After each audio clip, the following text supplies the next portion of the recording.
Hello dear students, welcome to the gateway classes. My name is Gulshan Kumar और मैं आपको पढ़ा रहा हूं इंजीनियरिंग मैथमेटिक्स 2। इंजीनियरिंग मैथमेटिक्स 2 में आज मैं स्टार्ट करूंगा unit number 3, sequence and series. तो सीक्वेंस एंड सीरीज को स्टार्ट करने से पहले मैं आपको बता देता हूं कि हमारा जो गेटवे क्लासेस का ऐप है उस पर बीटेक फर्स्ट ईयर के लिए कौन कौन से सब्जेक्ट अवेलेबल है। तो देखिए, बीटेक फर्स्ट ईयर के लिए मैथमेटिक्स 2 अवेलेबल है, electrical and electronics, physics and chemistry, PPS और मैकेनिकल, ये सभी सब्जेक्ट अवेलेबल है गेटवे क्लासेस ऐप पर। और ये सारे के सारे सब्जेक्ट एक साथ कॉम्बो पैक में भी अवेलेबल है, ठीक है ना। तो ये सभी सब्जेक्ट आपको गेटवे क्लासेस ऐप पर मिल जाएंगे, जिसका लिंक आपको डिस्क्रिप्शन में गिवन है। चलिए अब हम स्टार्ट करते हैं अपनी यूनिट को, जो कि सीक्वेंस एंड सीरीज है। तो सीक्वेंस एंड सीरीज के अंदर हमारे पास 3 टॉपिक आते हैं। सबसे पहला टॉपिक है सीक्वेंस एंड सीरीज का सीक्वेंस। तो सीक्वेंस जो टॉपिक है इसको हम आज स्टार्ट करेंगे और ये आज ही कंप्लीट भी हो जाएगा। तो सीक्वेंस इस यूनिट का एक छोटा सा टॉपिक है और आसान टॉपिक है, जिसको हम आज कंप्लीट करेंगे। उसके बाद हम स्टार्ट करेंगे सीरीज। देखिए, सीरीज को कंप्लीट करने में 4 to 5 लेक्चर्स लगेंगे और सीरीज बहुत ज्यादा इंपॉर्टेंट है। और सीरीज को पढ़ने के लिए आपको सीक्वेंस को भी अच्छे से समझना होगा। देखिए, अगर हम बात करें एग्जामिनेशन पॉइंट ऑफ व्यू से, तो सीक्वेंस से जनरली एग्जाम में एक 2 मार्क्स का क्वेश्चन आता है, लेकिन इंपॉर्टेंट इसलिए है सीक्वेंस क्योंकि सीक्वेंस को समझने के बाद सीरीज को समझना आसान हो जाएगा, ठीक है ना। उसके बाद हम लास्ट में पढ़ेंगे 4 ईयर सीरीज। 4 ईयर सीरीज इस यूनिट के अंदर सबसे इंपॉर्टेंट टॉपिक है 4 ईयर सीरीज, क्योंकि यहां से अगर आप यूनिवर्सिटी के पेपर उठा के देखेंगे तो आपको हमेशा यहां से क्वेश्चंस मिलेंगे। और कई बार यहां पर 2-2 क्वेश्चन 4 ईयर सीरीज से, 2-2 लॉन्ग क्वेश्चन 4 ईयर सीरीज से आते हैं। तो बहुत इंपॉर्टेंट है 4 ईयर सीरीज। तो यहां पर 4 ईयर सीरीज और सीरीज ये दोनों ही टॉपिक बहुत ज्यादा इंपॉर्टेंट है। सीरीज के अंदर हम कुछ इंपॉर्टेंट टेस्ट पढ़ेंगे सीरीज के लिए, है ना। तो चलिए आज हम स्टार्ट करते हैं अपना पहला टॉपिक सीक्वेंस। अब देखिए, अगर हम सीक्वेंस की बात करें तो सीक्वेंस की जो डेफिनेशन है आप लोग पहले भी पढ़ चुके हैं, क्योंकि सीक्वेंस एंड सीरीज नाम से जो टॉपिक होता है मैथमेटिक्स में, ये 10th क्लास में भी होता है और 11th क्लास में भी होता है ना। लेकिन वहां जो आपने सीक्वेंस एंड सीरीज पढ़ा है और यहां पर जो हम पढ़ेंगे उसमें बहुत ज्यादा डिफरेंस है, लेकिन कुछ बेसिक कॉन्सेप्ट्स तो वही हैं। तो जैसे आप लोगों ने सीक्वेंस की डेफिनेशन पढ़ी होगी कि सीक्वेंस क्या होता है, एक्चुअल में नंबर्स का अरेंजमेंट होता है इन अ पर्टिकुलर पैटर्न। अगर हम नंबर को किसी पैटर्न में अरेंज कर दें तो उसको हम क्या कहते हैं, सीक्वेंस कहते हैं। ऐसा आप लोग पहले पढ़ चुके हैं। लेकिन यहां पर जो सीक्वेंस की डेफिनेशन लिखी है, यहां पर सीक्वेंस की डेफिनेशन में आपके पास डोमेन भी आ रहा है और रेंज भी आ रहा है। तो इसको एक बार समझते हैं कि डोमेन और रेंज क्यों आ रहा है सीक्वेंस के डेफिनेशन के अंदर। इस पॉइंट को थोड़ा सा क्लियर करते हैं। देखिए, मैं यहां पर एक सीक्वेंस में यहां पर ले लेता हूं। जैसे मैंने यहां पर एक सीक्वेंस को कंसीडर किया 2, 4, 6, 8, ये मेरे पास एक सीक्वेंस है। अगर आप इस सीक्वेंस को ध्यान से देखें तो इस सीक्वेंस में आप देखो, आपको 2, 4, 6, 8 पता है और इसके 8 के बाद क्या आएगा आप तुरंत बता देंगे कि 10 आएगा। तो आपको इसकी नेक्स्ट टर्म कैसे पता चली, क्योंकि ये जो नंबर है ये एक पैटर्न में के अंदर अरेंज है। यहां पर आपको पैटर्न पता चल गया कि इन नंबर्स का पैटर्न क्या है, इसलिए आप नेक्स्ट टर्म बता पा रहे हैं। तो इसीलिए इसको क्या कह रहे हैं हम, सीक्वेंस कह रहे हैं। तो जहां पर आपको पैटर्न, जहां पर नंबर में कुछ पैटर्न बन रहा हो, है ना, उसको हम सीक्वेंस कहते हैं। तो पैटर्न अगर आपको पता चल जाए तो आप अगला नंबर बता सकते हैं, और इसी तरह के अरेंजमेंट को हम सीक्वेंस कहते हैं। अब जरा ध्यान से समझिएगा। और आप ये भी जानते हैं कि आपने 3 बहुत इंपॉर्टेंट सीक्वेंस आप पहले पढ़ चुके हैं, जैसे अर्थमेटिक प्रोग्रेशन। अर्थमेटिक प्रोग्रेशन भी क्या होता है, एक सीक्वेंस का ही टाइप होता है। अगर इस सीक्वेंस को आप ध्यान से देखें तो ये सीक्वेंस अर्थमेटिक प्रोग्रेशन ही है ना। Geometric progression is also a type of sequence. Harmonic progression, तो harmonic progression is also a type of sequence, जो आप पहले पढ़ चुके हैं। अब यहां पर जरा ध्यान दीजिए, तो ये जो सीक्वेंस है ये कैसा है, अर्थमेटिक प्रोग्रेशन है। और अर्थमेटिक प्रोग्रेशन की nth टर्म कैसे लिखी जाती है आप बहुत अच्छे तरीके से जानते हैं। यानी कि मैं इस सीक्वेंस की nth टर्म को लिख रहा हूं। किसको लिख रहा हूं, nth टर्म को। अब जरा ध्यान देना क्या आएगी, nth टर्म का फॉर्मूला होता है an equal to a plus n minus 1d। ये हमारा nth टर्म का फॉर्मूला है ना, जिसके अंदर a क्या है, सीक्वेंस की फर्स्ट टर्म, d क्या है, इस सीक्वेंस का कॉमन डिफरेंस, क्योंकि ये अर्थमेटिक प्रोग्रेशन भी है ना। अब मैं यहां पर ये वैल्यूज को पुट करता हूं तो देखिए कितना आंसर आएगा। ए कितना है 2 प्लस n माइनस 1। अब n को पुट नहीं करेंगे क्योंकि हमें nth टर्म निकालनी है। हमें नहीं पता कि nth टर्म की वैल्यू क्या है, मतलब हमसे ये नहीं कहा गया कि 20th टर्म निकालो। अगर 20th टर्म को बोला गया होता तो मैं n की जगह 20 पुट करता, लेकिन अभी मुझे nth टर्म निकालनी है तो मुझे n के टर्म्स में ही आंसर निकालना है। nth टर्म का मतलब है आंसर n की टर्म्स में आना चाहिए। तो यहां से देखो जरा, अच्छा डी तो हमें पता है, डी की जगह क्या रख देंगे 2, तो कितना आएगा 2 प्लस 2n माइनस 2, 2 से 2 यहां पर कैंसिल होगा और an आपके पास आएगा 2n, कितना आएगा 2n। तो यहां पर हमारे पास nth टर्म आ गई a इक्वल टू 2n। अब जरा यहां पर ध्यान से समझिएगा, मैं इसको यहां पर लिख लेता हूं an is equal to 2n, ये हमारे पास है यहां पर nth टर्म। अब इस nth टर्म के अंदर जो सबसे इंपॉर्टेंट पैरामीटर है वो है n। अब अगर आपसे पूछा जाए कि ये n क्या है तो आप क्या बताएंगे? ये जो n है ये एक्चुअल में नेचुरल नंबर है। क्या है ये? नेचुरल नंबर है। क्यों है नेचुरल नंबर? क्योंकि ये जो n है ये nth टर्म है, या इसको हम नंबर ऑफ टर्म्स भी बोल सकते हैं, नंबर ऑफ टर्म्स या nth टर्म। अब मुझे एक बात बताइए, क्या नंबर ऑफ टर्म्स कभी भी निगेटिव हो सकती है? क्या नंबर ऑफ टर्म कभी फ्रैक्शन में आ सकती है? नहीं, नंबर ऑफ टर्म्स हमेशा क्या होंगे? देखिए नंबर ऑफ टर्म्स का मतलब है काउंटिंग नंबर, काउंटिंग नंबर, और काउंटिंग नंबर क्या होते हैं? Natural number. बात समझ में आ रही? यानी कि अगर ये nth टर्म, n यहां पर क्या रिप्रेजेंट कर रहा है? nth टर्म को रिप्रेजेंट कर रहा है, और nth टर्म कभी भी ना तो फ्रैक्शन हो सकती है, फ्रैक्शन में हो सकती है, ना ही कभी निगेटिव में हो सकती है। अगर मैं आपसे पूछूं कि -5th टर्म बताओ तो नहीं बता पाएंगे, क्योंकि -5th टर्म का कोई मीनिंग नहीं है मैथमेटिक्स में, है ना।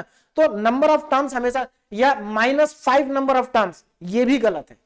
तो हमेशा नंबर ऑफ टर्म्स और nth टर्म जो होती है वो नेचुरल नंबर होते हैं। तो इसीलिए यहां पर n क्या है? नेचुरल नंबर है। तो ध्यान रखिएगा, चाहे आप nth टर्म निकाले, चाहे आप किसी सीक्वेंस का सम निकाले, उसके अंदर जो n आएगा वो हमेशा नेचुरल नंबर होगा। यानी कि सीक्वेंस के अंदर जो n आ रहा है ना, वो नेचुरल नंबर होगा। इस चीज का आपको ध्यान रखना है।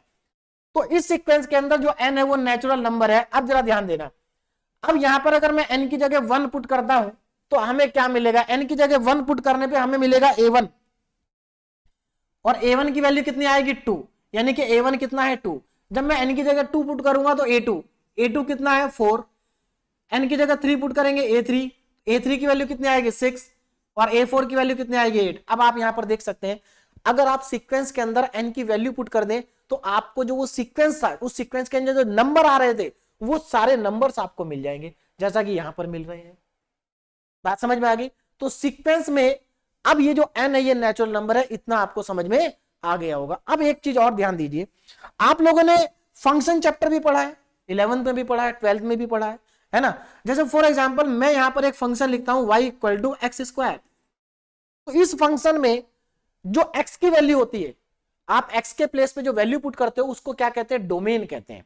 मतलब इस फंक्शन पे जो x की वैल्यू होंगी वो क्या होंगी? डोमेन होगी। और x की वैल्यू पुट करने के बाद आपको जो y की वैल्यू मिलेगी वो क्या होगा? इस फंक्शन की रेंज होगी। यानी कि जो x की वैल्यू होती है उसको डोमेन कहते हैं, और x को पुट करने के बाद आपको जो y मिलता है, जो y की सारी वैल्यू होंगी वो रेंज के अंदर आएगी। सिमिलरली ये भी तो एक फंक्शन ही है। आप देखिए ये जो सीक्वेंस यहां पर मैंने लिखा है, तो क्या ये फंक्शन नहीं है? It is also a function. ये एक फंक्शन है, और यहां पर x का काम कौन कर रहा है? n कर रहा है, और y का काम कौन कर रहा है? an कर रहा है। इसका मतलब ये भी एक फंक्शन है, और यहां पर जो n की वैल्यू होगी वो डोमेन होगी। n की वैल्यू क्या होगी? डोमेन होगी। और जो an की वैल्यू आएगी, जो सीक्वेंस आएगा वो रेंज होगी। अब जरा मुझे एक बात बताइए, अगर ये n डोमेन है, क्या है? इस फंक्शन की क्या है? डोमेन है। इस सीक्वेंस की क्या है? डोमेन है। और अभी अभी हम इतनी देर से आपको बता रहा था मैं कि जो n होता है वो हमेशा नेचुरल नंबर होता है। इसका मतलब ये हुआ, कोई भी सीक्वेंस हो, किसी भी सीक्वेंस की जो डोमेन होती है वो नेचुरल नंबर होती है, और वही यहां पर लिखा है। एक फंक्शन, एक ऐसा फंक्शन होता है सीक्वेंस जिसकी डोमेन क्या होती है? नेचुरल नंबर होती है। तो मेरे ख्याल से आपको समझ में आ गया होगा कि किसी भी सीक्वेंस की जो डोमेन है वो नेचुरल नंबर क्यों होती है। एंड हुज रेंज, और इसकी जो रेंज होती है, रेंज कुछ भी हो सकती है, रेंज कुछ भी हो सकती है। आप जब n को पुट करते जाएंगे तो जरूरी नहीं कि n को पुट करने के बाद आपको नेचुरल नंबर ही मिले, यह भी जरूरी नहीं कि n को पुट करने के बाद आपको रियल नंबर ही मिले, आपको इमेजिनरी नंबर भी मिल सकता है। यानी कि जो रेंज है, रेंज के अंदर कोई भी एलिमेंट आ सकते हैं। इंपॉर्टेंट ये है कि सीक्वेंस के अंदर जो डोमेन होती है वो नेचुरल नंबर होती है, चाहे कोई भी सीक्वेंस हो, सभी सीक्वेंस की जो डोमेन होगी वो नेचुरल नंबर होगी। ये यहां पर इंपॉर्टेंट था। अब आगे बात करते हैं। अब यहां पर ध्यान दीजिए दूसरी इंपॉर्टेंट बात यहां पर कि सीक्वेंस को रिप्रेजेंट कैसे करते हैं। तो देखिए सीक्वेंस को हम दो तरीके से रिप्रेजेंट करते हैं, दो तरह के ब्रैकेट हम बनाते हैं, या तो आप ऐसा बनाएंगे या फिर इस तरह से बनाएंगे। तो ये हमारा किसको रिप्रेजेंट करेगा, सीक्वेंस को रिप्रेजेंट करेगा। ये इंपॉर्टेंट है, इसको ध्यान रखना है। ठीक, दूसरी चीज यहां पर ये लिखा हुआ, इसका क्या मतलब है, यहां पर लिखा है एफ क्या है, यहां पर फंक्शन है। तो एफ इज ए फंक्शन है ना, which is defined from N to S, है ना, एन टू एस, ये एन से एस में डिफाइन है। एन क्या है यहां पर, नेचुरल नंबर है। एस क्या है यहां पर, जो आपका सीक्वेंस है ना, कोई भी सेट, वो हमें यहां पर एस दिया है।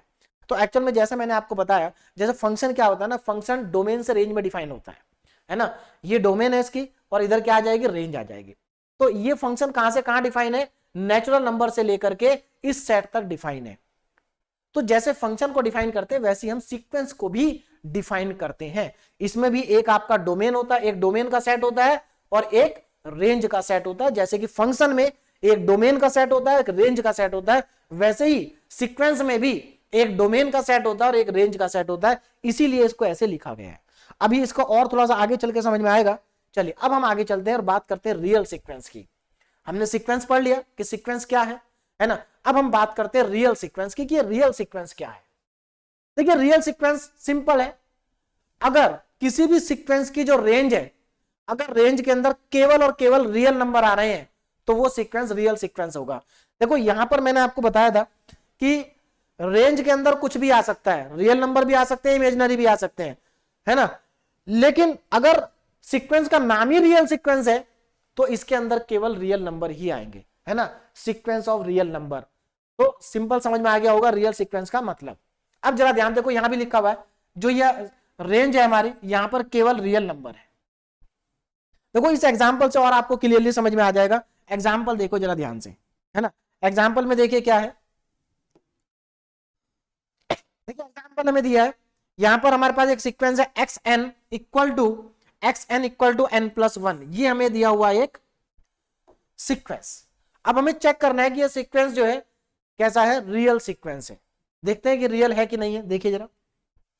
अच्छा एक और इंपॉर्टेंट, यहां पर देखो आगे क्या लिखा है, ये सिंबल बना, ये सिंबल किसका, इस तरह का जो सिंबल होता है मैथमेटिक्स में, ये सब आप लोग जानते होंगे। इसका मतलब क्या होता है, फॉर ऑल। तो इसको क्या रीड करते हैं, फॉर ऑल।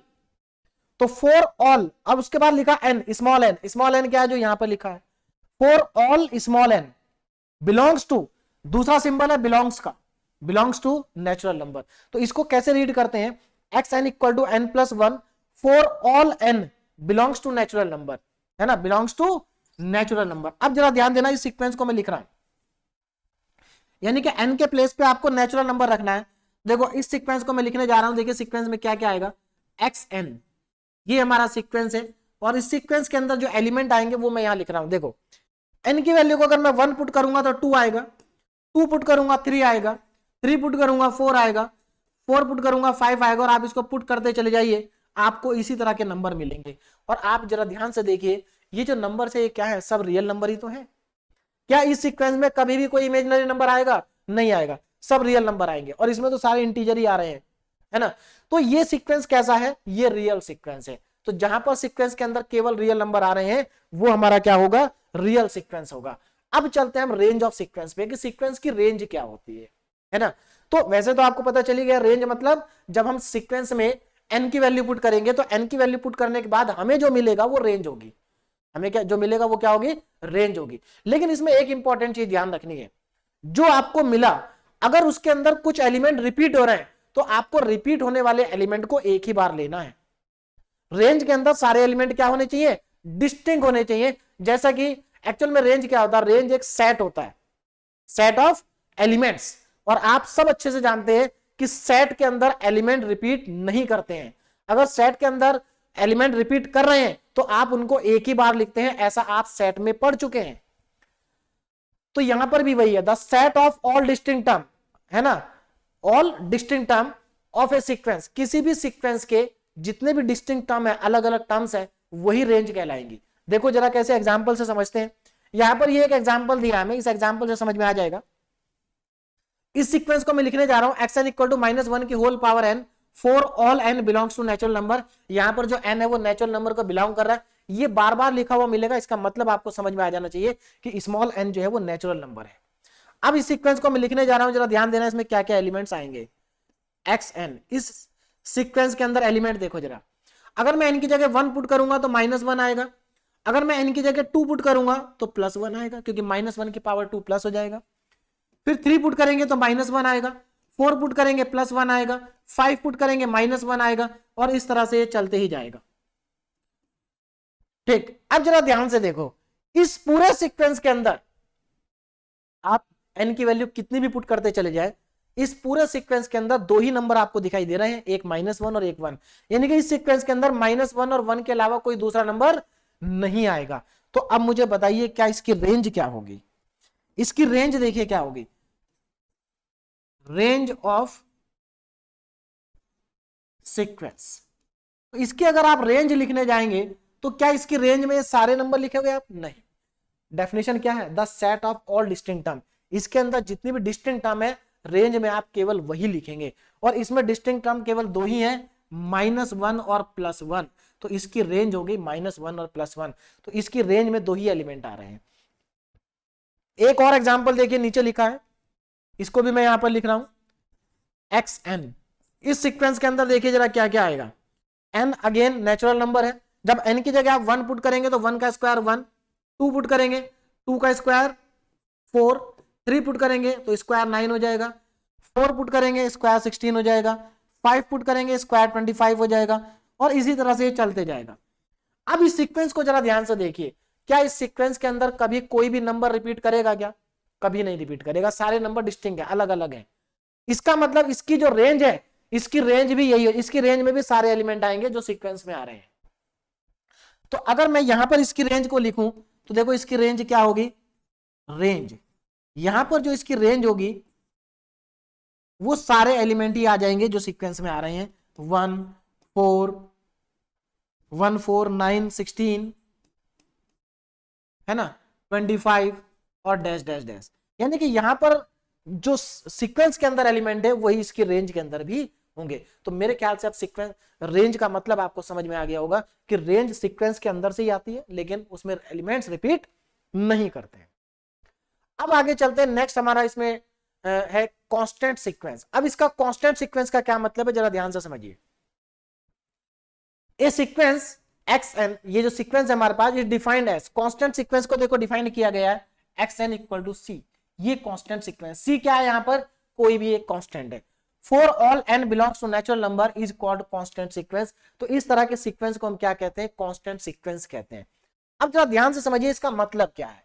इसका मतलब यह है कि इस सीक्वेंस के अंदर आप n की वैल्यू कुछ भी पुट कर दो, सीक्वेंस के अंदर n की वैल्यू कुछ भी पुट कर दो, आपको सीक्वेंस में हमेशा c ही मिलने वाला है। देखो कैसे, जैसे फॉर एग्जांपल यहां पर मान लीजिए मेरे पास एक नेचुरल नंबर का सेट है, ये मेरे पास एक नेचुरल नंबर का सेट है जिसके अंदर नेचुरल नंबर है 1 2 3 4 डैश डैश डैश, है ना। ये मेरे पास एक क्या है, नेचुरल नंबर का सेट है। उसके बाद एक सेट और हमारे पास है जिसके अंदर केवल एक ही एलिमेंट है c, तो ये तो नेचुरल नंबर का सेट हो गया, ये हमारे पास कोई भी एक सेट हो गया s। अब जरा ध्यान देना, हमारे पास जो यहां पर जो सीक्वेंस है, यहां पर जो सीक्वेंस है हमारे पास, जो कि n से इस s में डिफाइन है, n से s में क्या है, सीक्वेंस डिफाइन है। अब जरा ध्यान देना, जैसे यहां पर लिखा है xn इक्वल टू c। अब मैं यहां पर अगर n की जगह 1 पुट करूं तो n की जगह 1 पुट करूंगा, इधर क्या आएगा, तो c आएगा, उधर n है ही नहीं।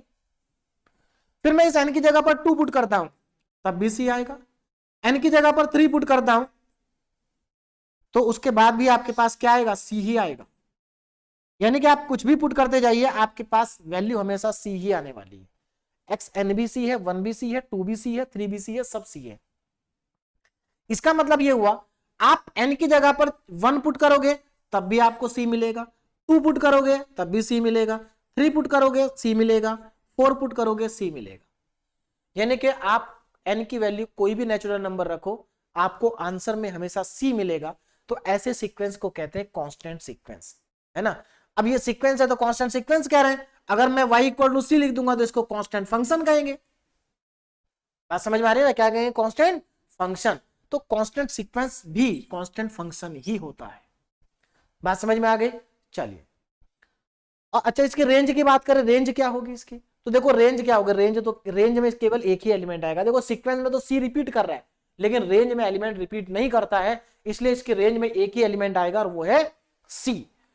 अब आगे चलते हैं next topic. Now bounded and unbounded sequence. अब देखो यहां से हमारा इंपॉर्टेंट पार्ट शुरू हो रहा है, जरा ध्यान से समझेंगे बाउंडेड और अनबाउंडेड सीक्वेंस को। तो यहां पर सबसे पहले जो हमारे पास सीक्वेंस आ रहा है वो है बाउंडेड अबव सीक्वेंस।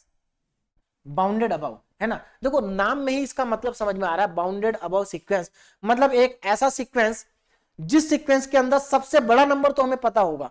उस देखिए सीक्वेंस के अंदर सबसे बड़ा नंबर क्या है ये तो हमें पता होगा, लेकिन उस सीक्वेंस के अंदर सबसे छोटा नंबर क्या आएगा ये हम नहीं बता सकते। तो ऐसा सीक्वेंस जिसका हम सबसे बड़ा नंबर तो बता सकते हैं लेकिन सबसे छोटा नंबर नहीं बता सकते, ऐसे सीक्वेंस को बाउंडेड अबव सीक्वेंस कहते हैं। इसको जरा एक बार पहले एग्जांपल से समझ लेते हैं तो ज्यादा समझ में आएगा। देखो यहां पर एक एग्जांपल लिया, बाद में इसको समझेंगे। द सीक्वेंस एन, ये हमारे पास एक सीक्वेंस है डिफाइंड बाय, देखो एन किसके बराबर है, n is equal to minus n, ये हमें सीक्वेंस दिया है। For all n belongs to natural number, यहां पर जो एन है वो नेचुरल नंबर है। अब जरा ध्यान से देखना, मैं इस सीक्वेंस को लिखने जा रहा हूं, तो यहां पर इस सीक्वेंस में देखो क्या आएगा, पहले तो सीक्वेंस को हम रिप्रेजेंट करेंगे ऐसे। इस सीक्वेंस के अंदर जरा ध्यान से देखो क्या क्या एलिमेंट आएंगे, इस सीक्वेंस के अंदर क्या क्या एलिमेंट्स आएंगे।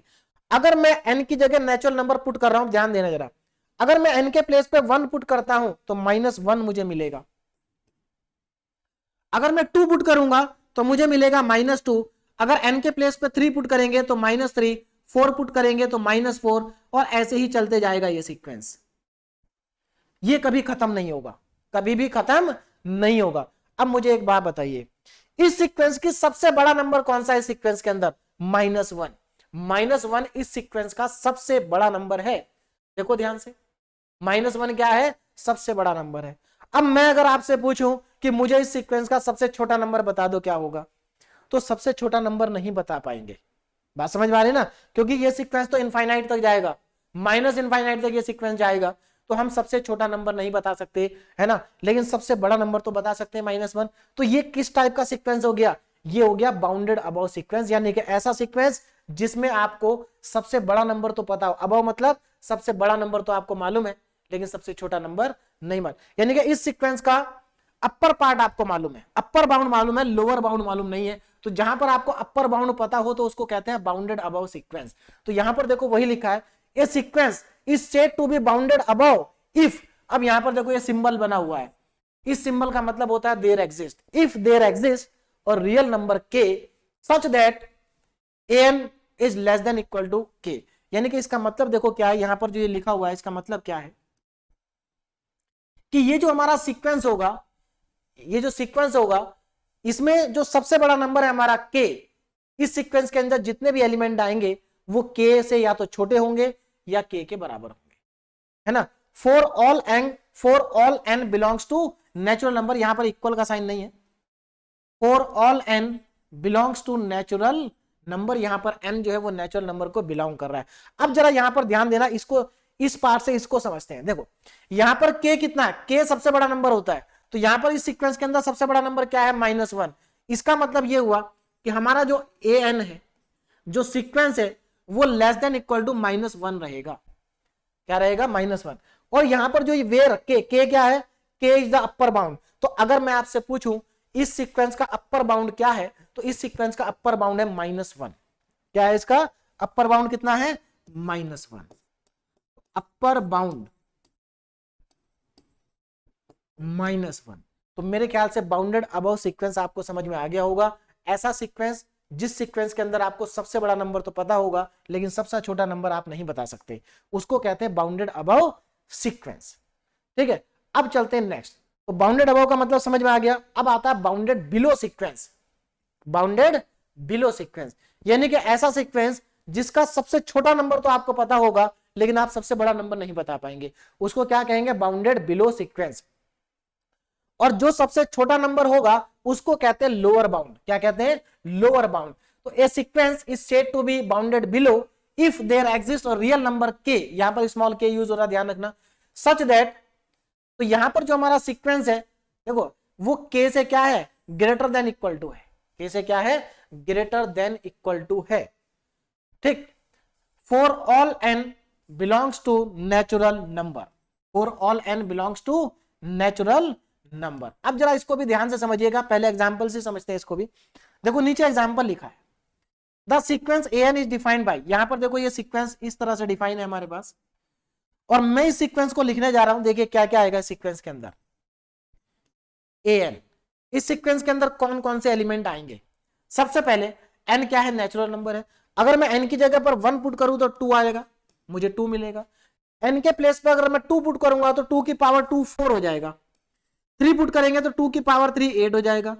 4 पुट करेंगे 2 की पावर 4 16 हो जाएगा। और ये ऐसे ही चलते जाएगा। कभी खत्म होगा क्या? कभी नहीं खत्म होगा। बात समझ में आ रही है? कभी भी खत्म नहीं होगा। तो इस सीक्वेंस की सबसे बड़ी टर्म क्या होगी? आप बता पाएंगे? नहीं बता पाएंगे। हाँ, इस सीक्वेंस की सबसे छोटी टर्म क्या है? 2। तो इसका आपको सबसे छोटी टर्म तो आपको मालूम है, लेकिन सबसे बड़ी टर्म में नहीं मालूम है। तो ऐसा सीक्वेंस जिसकी छोटी टर्म मालूम है लेकिन सबसे बड़ी टर्म ना मालूम हो, ऐसे सीक्वेंस को कहते हैं बाउंडेड बिलो सीक्वेंस। यानी कि इसमें लोअर बाउंड तो है, अपर बाउंड नहीं है, है ना? इसमें लोअर बाउंड है, अपर बाउंड नहीं है। तो हम यहां पर क्या लिखेंगे जरा ध्यान दीजिएगा, जो एन है वो ग्रेटर देन इक्वल टू होगा 2 से।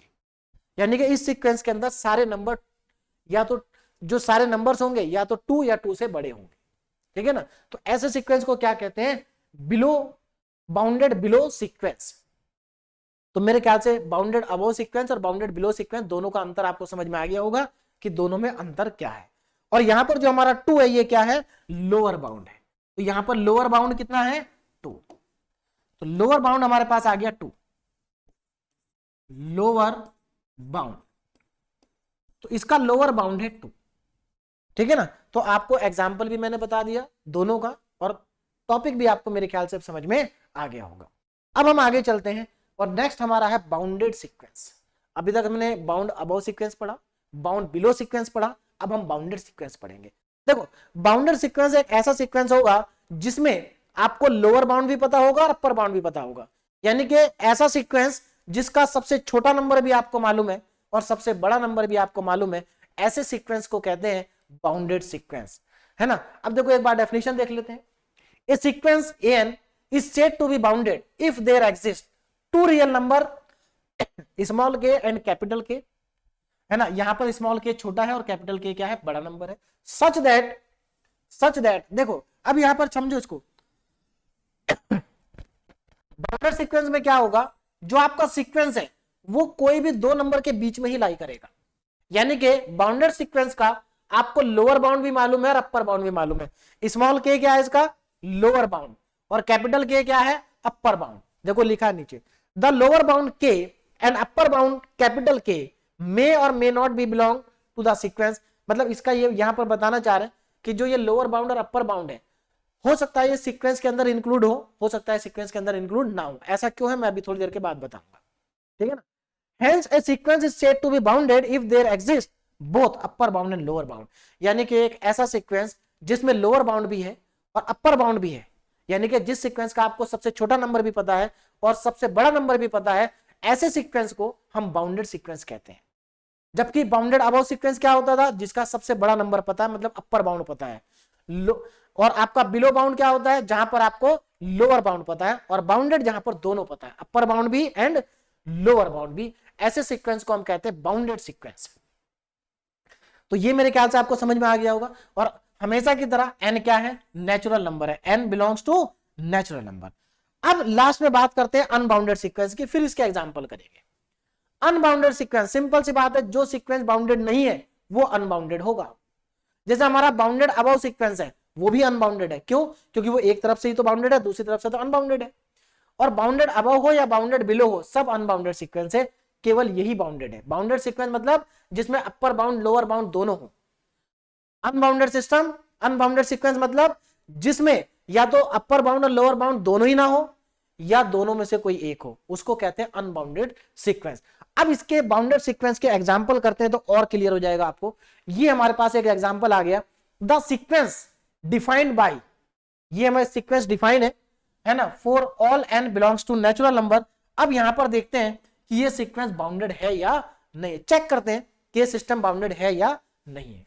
तो सबसे पहले मैं सीक्वेंस को लिख लेता हूं। सीक्वेंस क्या है, A N is equal to 1/n। अब मैं इसको चेक करने जा रहा हूं कि ये सीक्वेंस जो है बाउंडेड है या नहीं है। देखिए कैसे चेक करेंगे, जरा ध्यान देना। यहां पर ए एन इक्वल टू 1/n हमारे पास है, n क्या है, नेचुरल नंबर है। तो मैं इसको लिखने जा रहा हूं, इसके अंदर कौन कौन से एलिमेंट्स आएंगे।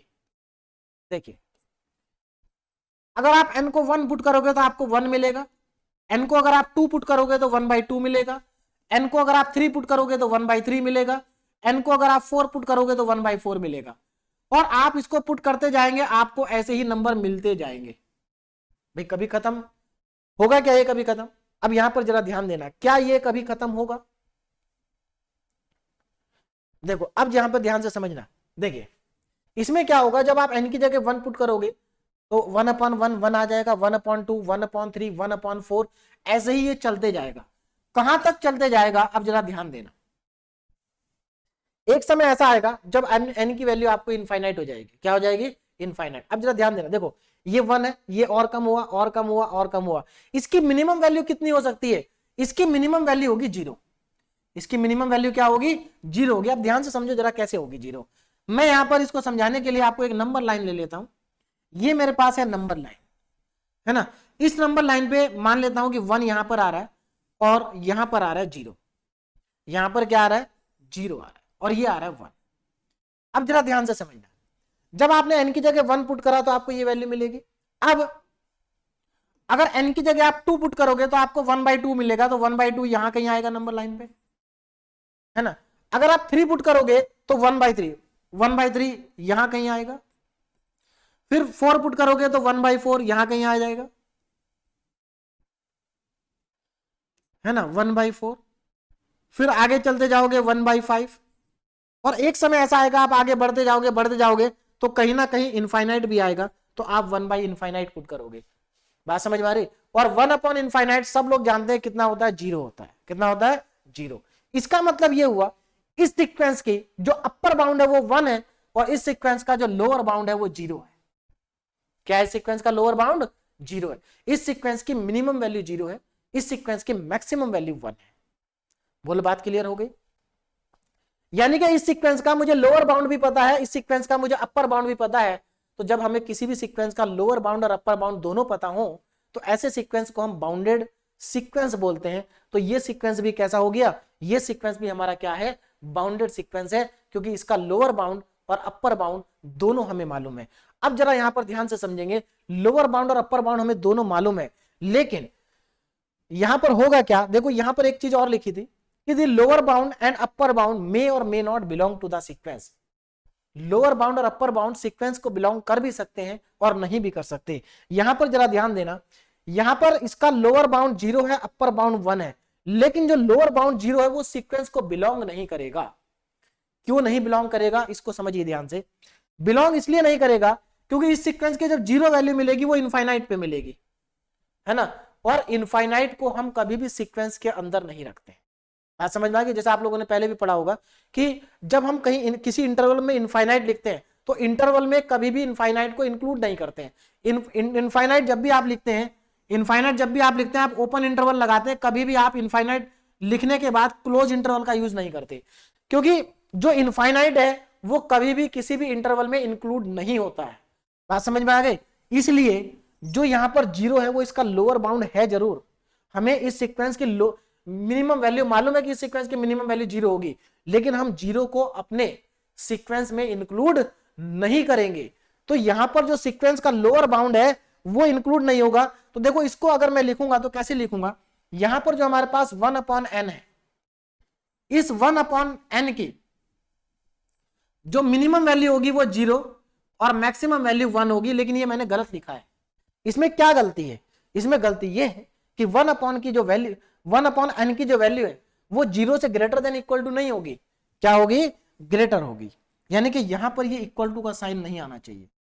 अब ठीक है, अब देखो जीरो इंक्लूड नहीं है, अब जीरो इंक्लूड नहीं है, तो मेरे ख्याल से आपको समझ में आ गया होगा कि ये जो हमारा सीक्वेंस है जो हमें दे रखा है, ये कैसा सीक्वेंस है, ये हमारा एक बाउंडेड सीक्वेंस है।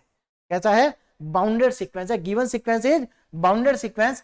और यहां पर इसका जो हमारा अपर बाउंड होगा, अपर बाउंड कितना है? 1 है। और जो लोअर बाउंड है वो हमारा 0 है। लेकिन याद रखें, lower bound does not include in the sequence, lower bound sequence के अंदर नहीं आएगा।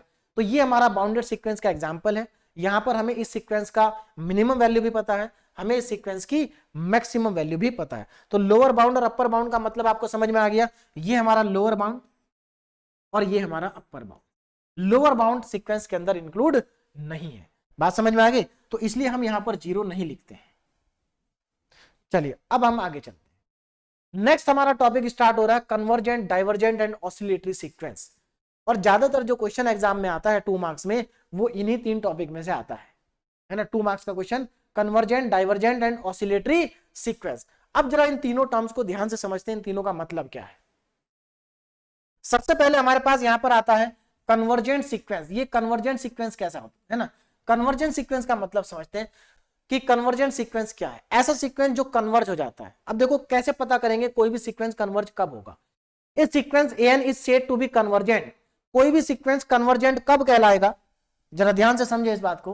कोई भी सीक्वेंस कन्वर्जेंट अगर आपको प्रूव करना है तो इसके लिए आपको उसकी लिमिट कैलकुलेट करनी होगी। क्या करनी होगी? लिमिट को फाइंड आउट करना होगा। बात समझ में आ रही? लिमिट को फाइंड आउट करना होगा। अब देखो जरा यहां पर क्या करेंगे आप, आपके पास जो सीक्वेंस गिवन है एन, उस सीक्वेंस की आप लिमिट कैलकुलेट करेंगे। कहां पर? इन्फिनिटी पे। देखिए लिमिट, यहां पर अब लिमिट के नाम से आपको डरना नहीं है, क्योंकि बहुत ज्यादा डिफिकल्ट यहां पर आपको लिमिट कैलकुलेट नहीं करनी होगी। लिमिट चैप्टर मैं जानता हूं कि आप लोगों ने क्लास 11th में पढ़ा है ना। तो हो सकता है कि मैक्सिमम स्टूडेंट उसको भूल गए होंगे, लेकिन कोई प्रॉब्लम नहीं है। यहां पर बहुत सिंपल लिमिट हमें यूज करनी है। कोई बहुत ज्यादा डिफिकल्ट यहां पर या बहुत ज्यादा हाई लेवल की लिमिट कोई यहां पर यूज नहीं होगी। तो हमें क्या करना है, जो आपको गिवन सीक्वेंस है उसकी लिमिट निकालनी है। कहां पर? n टेंड्स टू इन्फिनिटी पे, इन्फिनिटी पे लिमिट निकालनी है। तो जब हम इन्फिनिटी पे इसकी लिमिट को कैलकुलेट करेंगे तो ये जो लिमिट है, अगर ये लिमिट फाइनाइट और यूनिक आ जाती है तो हम कहेंगे जो गिवन सीक्वेंस है वो कन्वर्जेंट सीक्वेंस है। कैसा सीक्वेंस है? कन्वर्जेंट सीक्वेंस है। और जितने भी कन्वर्जेंट सीक्वेंस होते हैं वो सब बाउंडेड होते हैं। क्या होते हैं? बाउंडेड। यानी कि जो सीक्वेंस कन्वर्जेंट है वो सीक्वेंस बाउंडेड भी होगा। ठीक है?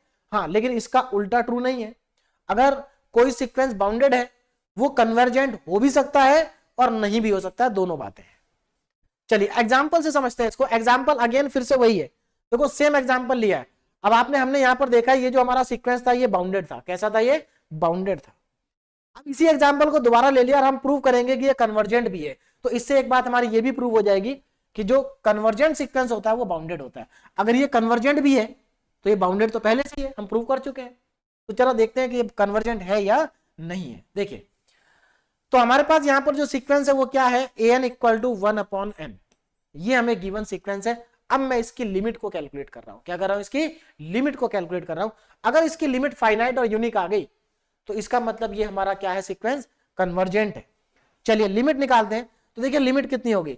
Limit n tends to infinity और an। अब जरा ध्यान देना, यहां पर अब मैं यहां पर वैल्यू पुट कर रहा हूं an की। Limit n tends to infinity और an की वैल्यू है यहां पर 1/n।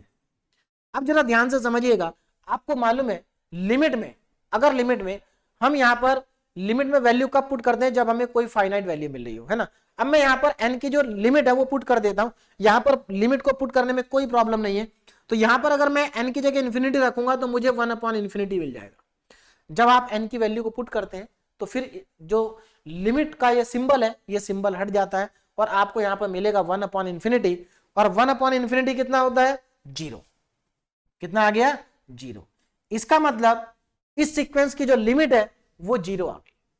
और 0 क्या है? एक फाइनाइट लिमिट है। ठीक है ना। 0 क्या है? एक फाइनाइट लिमिट है। अब जरा यहां पर एक चीज और ध्यान से समझेंगे। आगे लिखा वर्ड यूनिक। क्या ये लिमिट यूनिक होगी या नहीं होगी। कैसे पता चलेगा कि ये लिमिट यूनिक है या नहीं है, तो इसको जरा ध्यान से समझते हैं कि कैसे पता करेंगे कि ये लिमिट यूनिक है या नहीं है। देखो लिमिट को यूनिक पता करने का क्या तरीका है, जरा ध्यान से समझिएगा। अगर मैं ये जो n है ये हमारी जनरल टर्म थी सीक्वेंस की, ये क्या थी हमारी जनरल टर्म थी सीक्वेंस की। अगर मैं यहां पर अगर इसके अंदर जो हमारा जनरल टर्म है सीक्वेंस की an, यहां पर n क्या है नेचुरल नंबर है। अब नेचुरल नंबर इवन भी हो सकते हैं, नेचुरल नंबर ऑड भी हो सकते हैं, इवन और ऑड दोनों नंबर आते हैं नेचुरल में। अगर ये जो हमारी लिमिट है, अगर यहां पर n को मैं कह दूं कि n इवन नंबर है और इवन नंबर पे भी इसकी लिमिट 0 आ जाती है, ऑड नंबर पे भी इसकी लिमिट 0 आ जाती है, इसका मतलब ये है कि इस सीक्वेंस की जो लिमिट है वो यूनिक होगी।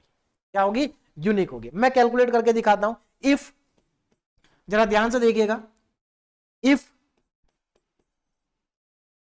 n इज इवन, अगर n क्या है इवन है, तो अब जरा ध्यान देना, अगर n इवन है तो देखो क्या होगा, limit n tends to infinity a two n। और आप देखिए n अगर इवन है, और आप सबको मालूम है कि इवन नंबर कैसे लेते हैं 2n की फॉर्म में। इवन नंबर को कैसे लेते हैं 2n, और ऑड नंबर को क्या लेते हैं 2n प्लस 1। तो यहां पर मैं क्या कर रहा हूं, अगर n इवन है तो मेरे पास क्या हो जाएगा a टू n, और यहां पर a टू n की वैल्यू कितनी हो जाएगी। देखो आपको कुछ नहीं करना, n के प्लेस पर 2n लिख देना है। तो जब आप n के प्लेस पर 2n लिखेंगे तो आपको यहां पर क्या मिलेगा, limit n tends to infinity 1/2n। और अगर आप इसमें n की जगह इंफिनिटी रख देंगे तो अगेन ये 1/इंफिनिटी आ जाएगा, और 1/इंफिनिटी अगेन आपके पास 0 आ जाएगा। इसका मतलब अगर n इवन है तब भी इस सीक्वेंस की लिमिट क्या आ रही है, 0 आ रही है। एक बार और कैलकुलेट करते हैं, एक बार और कैलकुलेट करते हैं। अगर मेरे पास n क्या हो जाए, अगर n मेरे पास क्या आ जाए, ऑड आ जाए, तो क्या होगा। देखिए if n is odd, if n is odd, अगर n ऑड होगा तब लिमिट कितनी आएगी। तो देखिए अगर n ऑड होगा तो लिमिट क्या हो जाएगी, limit n tends to infinity और a 2n प्लस 1, क्योंकि आपको मालूम है ऑड नंबर कैसे लिखा जाता है, 2n प्लस 1 की फॉर्म में लिखा जाता है। अब यहां पर वैल्यू पुट कर देते हैं, limit n tends to infinity, और यहां पर a 2n प्लस 1 की वैल्यू क्या हो जाएगी, जो ध्यान से समझिए। अगर an की वैल्यू 1/n है तो a 2n की वैल्यू क्या हो जाएगी 1/2n, और a 2n प्लस 1 की वैल्यू क्या हो जाएगी, n की जगह 2n प्लस 1 लिख दो, यानी कि इसकी वैल्यू आएगी 1/2n प्लस 1। अब यहां पर फिर से आप n की जगह इंफिनिटी पुट कर दीजिए, तो देखो 2 इंटू इंफिनिटी इंफिनिटी होगा, इंफिनिटी में कुछ ऐड करो तब भी इंफिनिटी आएगा, यानी कि यहां पर आप लिमिट जब लगाएंगे तो फिर से आपको 1/इंफिनिटी मिलेगा जो कि 0 होगा। अब जरा ध्यान से देखो, यहां पर जो हमें सीक्वेंस गिवन था, जो हमें सीक्वेंस गिवन था उसकी लिमिट कितनी आई, 0 आई। इस सीक्वेंस में जब हमने इवन नंबर टर्म, कौन सी टर्म्स ली, इवन नंबर वाली, तो इवन जब n इवन है तब भी इसकी लिमिट 0 आई, जब n ऑड है तब भी इसकी लिमिट 0 आई। इसका मतलब ये है इस सीक्वेंस की जो लिमिट है वो हमेशा 0 ही आने वाली है, यानी कि इस सीक्वेंस की जो लिमिट है वो यूनिक है। अब जरा ध्यान से समझिएगा, जब आप एग्जाम में, मान लीजिए आपको एग्जाम में ये क्वेश्चन आ जाए 2 नंबर में कि टेस्ट द कन्वर्जेंस, इसका आपको कन्वर्जेंस चेक करना है, तो क्या आपको तीनों लिमिट कैलकुलेट करना कंपलसरी है। तो देखिए कोई कंपलसरी नहीं है। आप क्या करेंगे, आप केवल एक ही लिमिट को निकालेंगे, इतना पार्ट करेंगे, और इसके बाद आप लिख देंगे limit of the given sequence is finite and unique, finite and unique, therefore it is a convergent sequence. तो हम यहां पर क्या लिखेंगे, लिमिट क्या है, limit is finite and unique. इसकी जो लिमिट है वो फाइनाइट भी है और यूनिक भी है, इसलिए देयरफॉर इट इज कन्वर्जेंट। तो ये कैसा सीक्वेंस है, ये सीक्वेंस है आपका कन्वर्जेंट। और कहां पर कन्वर्जेंट, कौन सी लिमिट पे हो रहा है, 0 पर। बात समझ में आ गई। तो किसी भी सीक्वेंस को अगर आपको ये प्रूव करना है कि वो कन्वर्जेंट है या नहीं है, तो आपको उसकी लिमिट कैलकुलेट करनी होगी।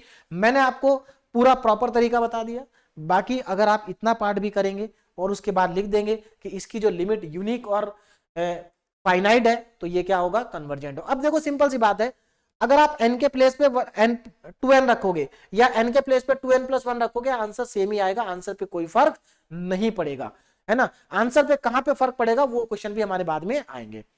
चलिए, अब इसके बाद आता है डाइवर्जेंट सीक्वेंस। अब ये डाइवर्जेंट सीक्वेंस को कैसे चेक करेंगे, कोई भी सीक्वेंस डाइवर्जेंट है या नहीं है कैसे चेक करेंगे।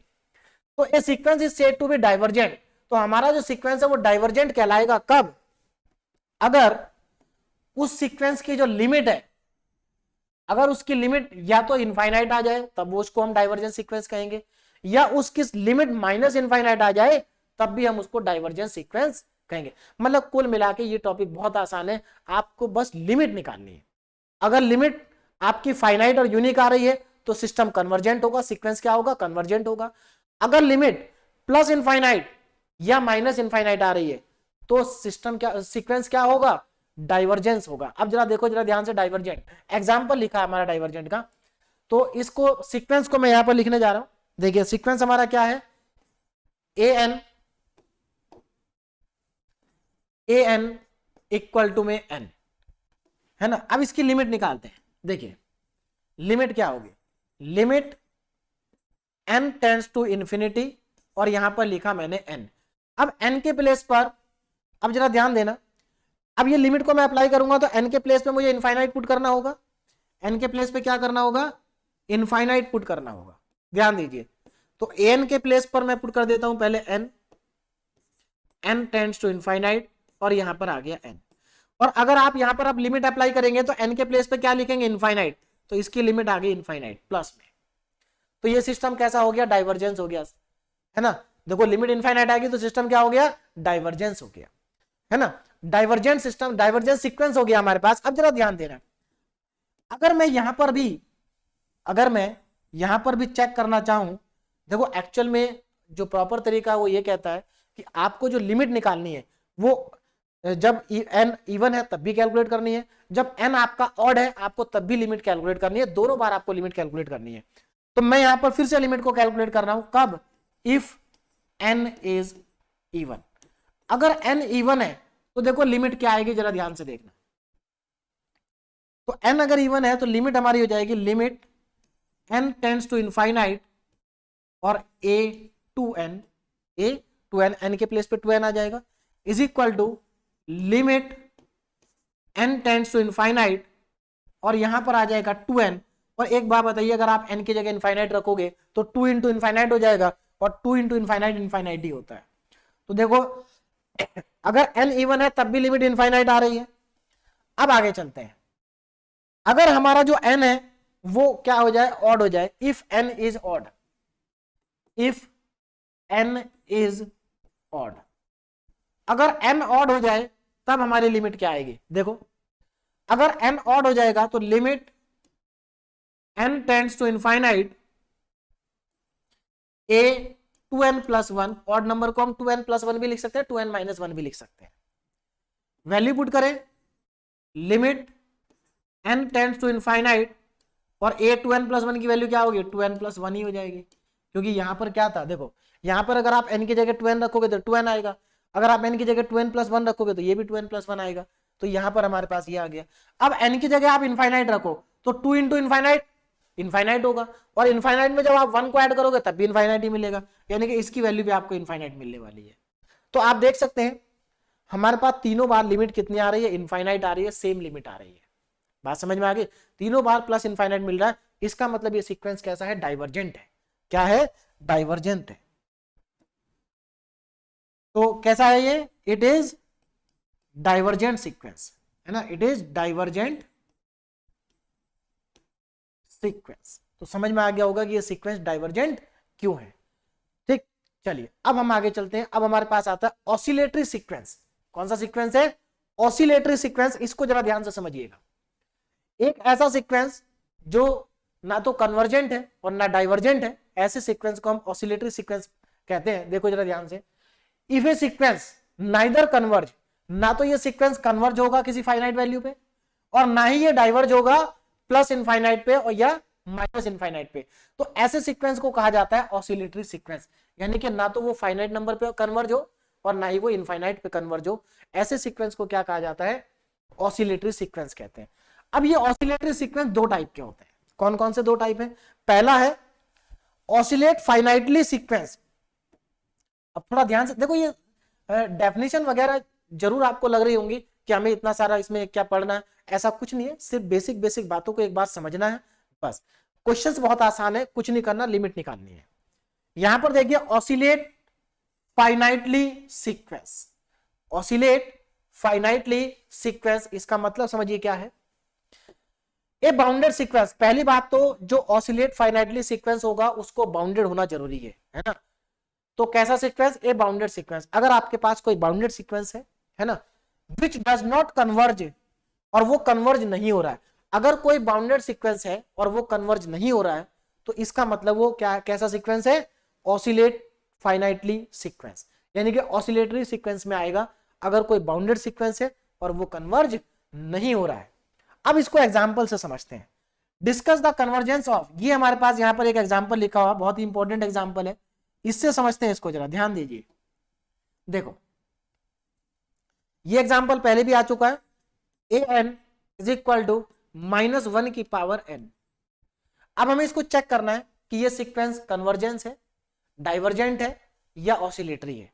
तो जरा चेक करते हैं कौन सा सीक्वेंस है। देखो ये हमारे पास an इक्वल टू -1 की पावर n। अब मुझे क्या करना है, इसकी लिमिट को फाइंड आउट करेंगे।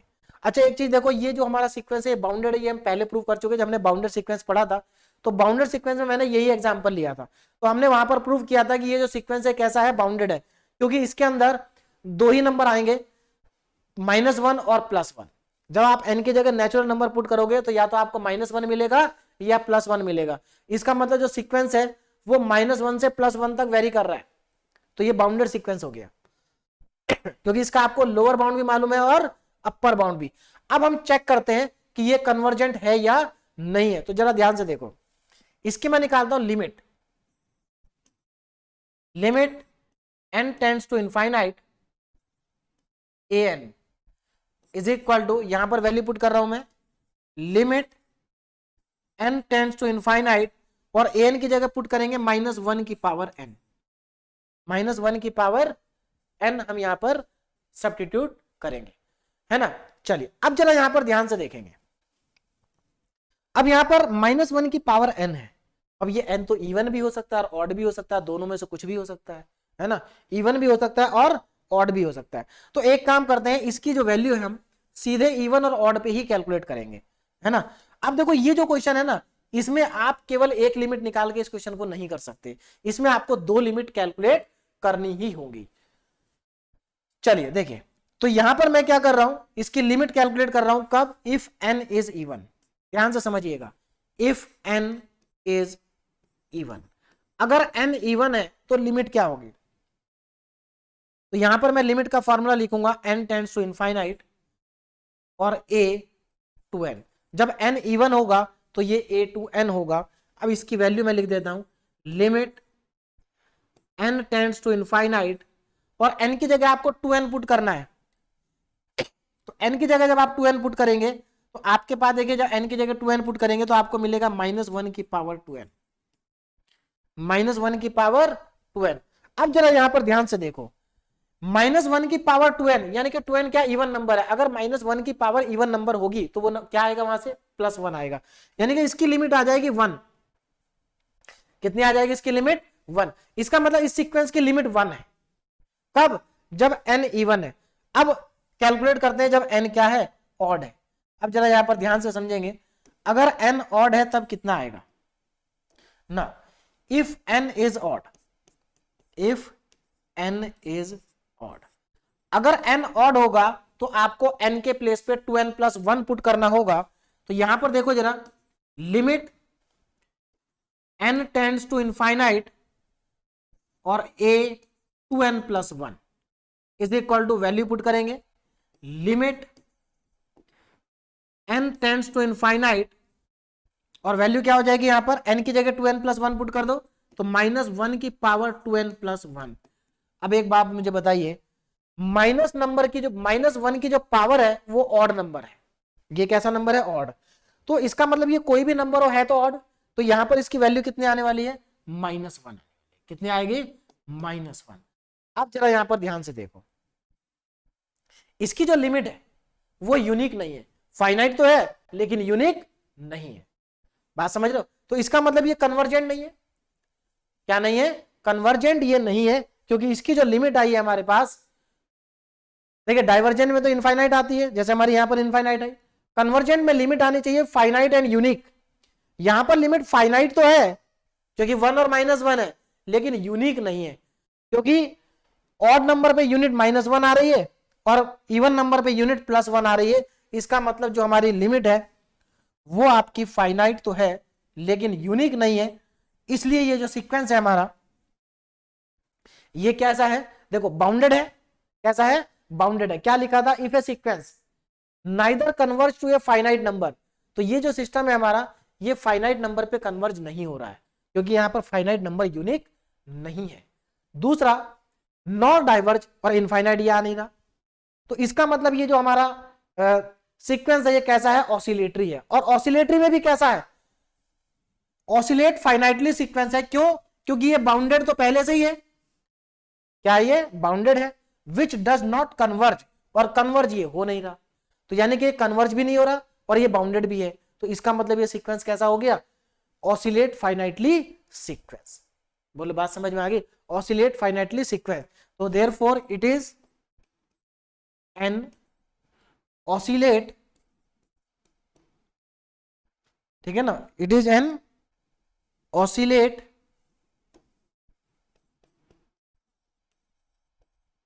Finitely sequence.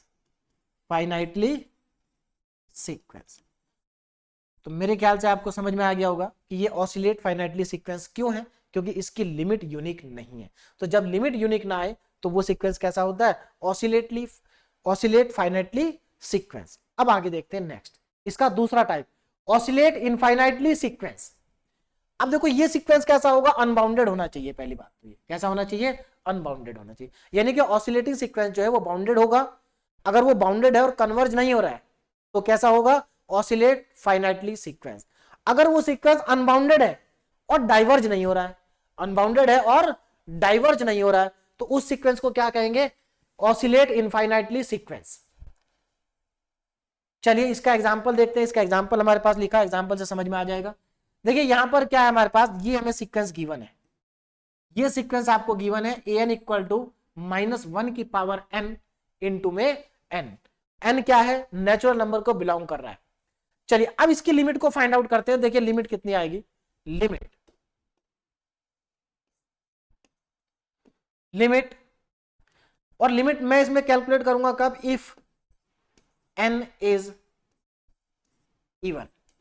अगर n हमारे पास इवन है तो हम इसकी लिमिट निकालते हैं। देखिए कितनी आएगी?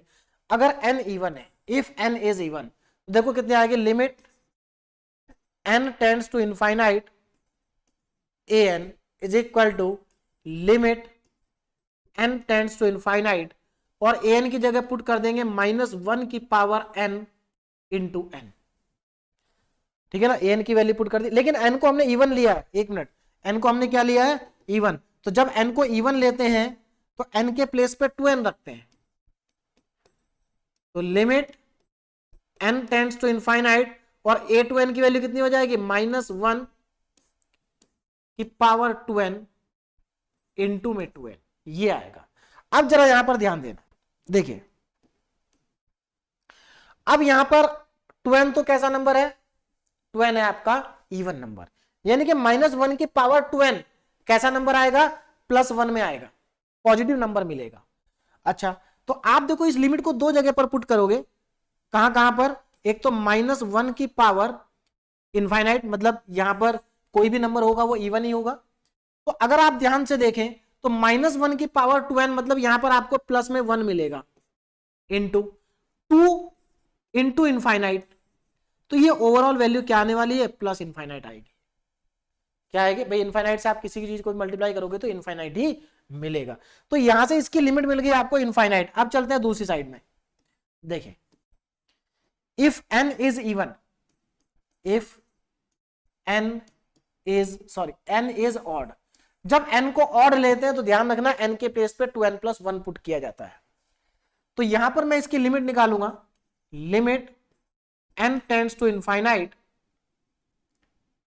ए 2n+1। अब यहां पर जरा वैल्यू को पुट कर देता हूं, देखिए कितना आ जाएगा, -1 की पावर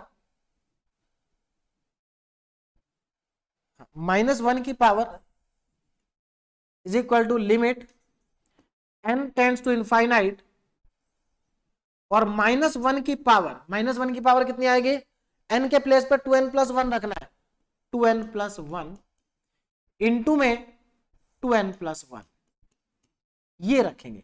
अब आपको क्या करना है, सिर्फ आपको n की जगह इनफाइनाइट पुट करना है।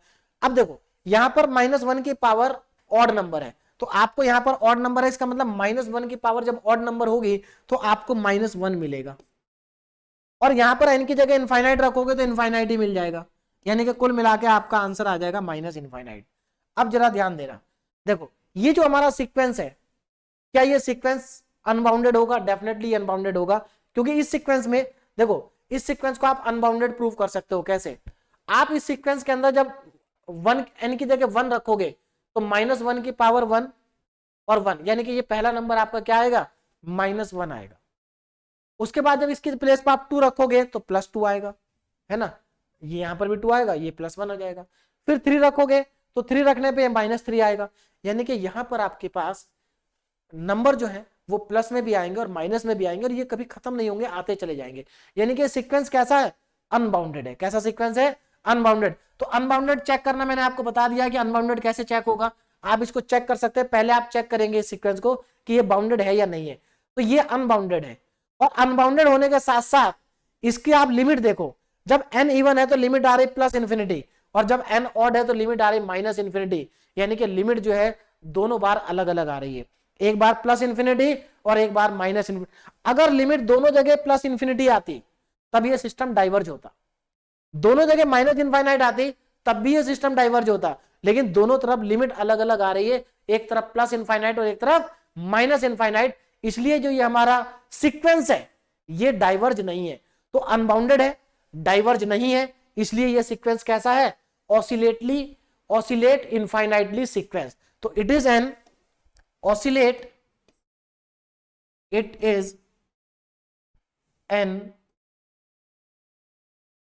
oscillate infinitely sequence।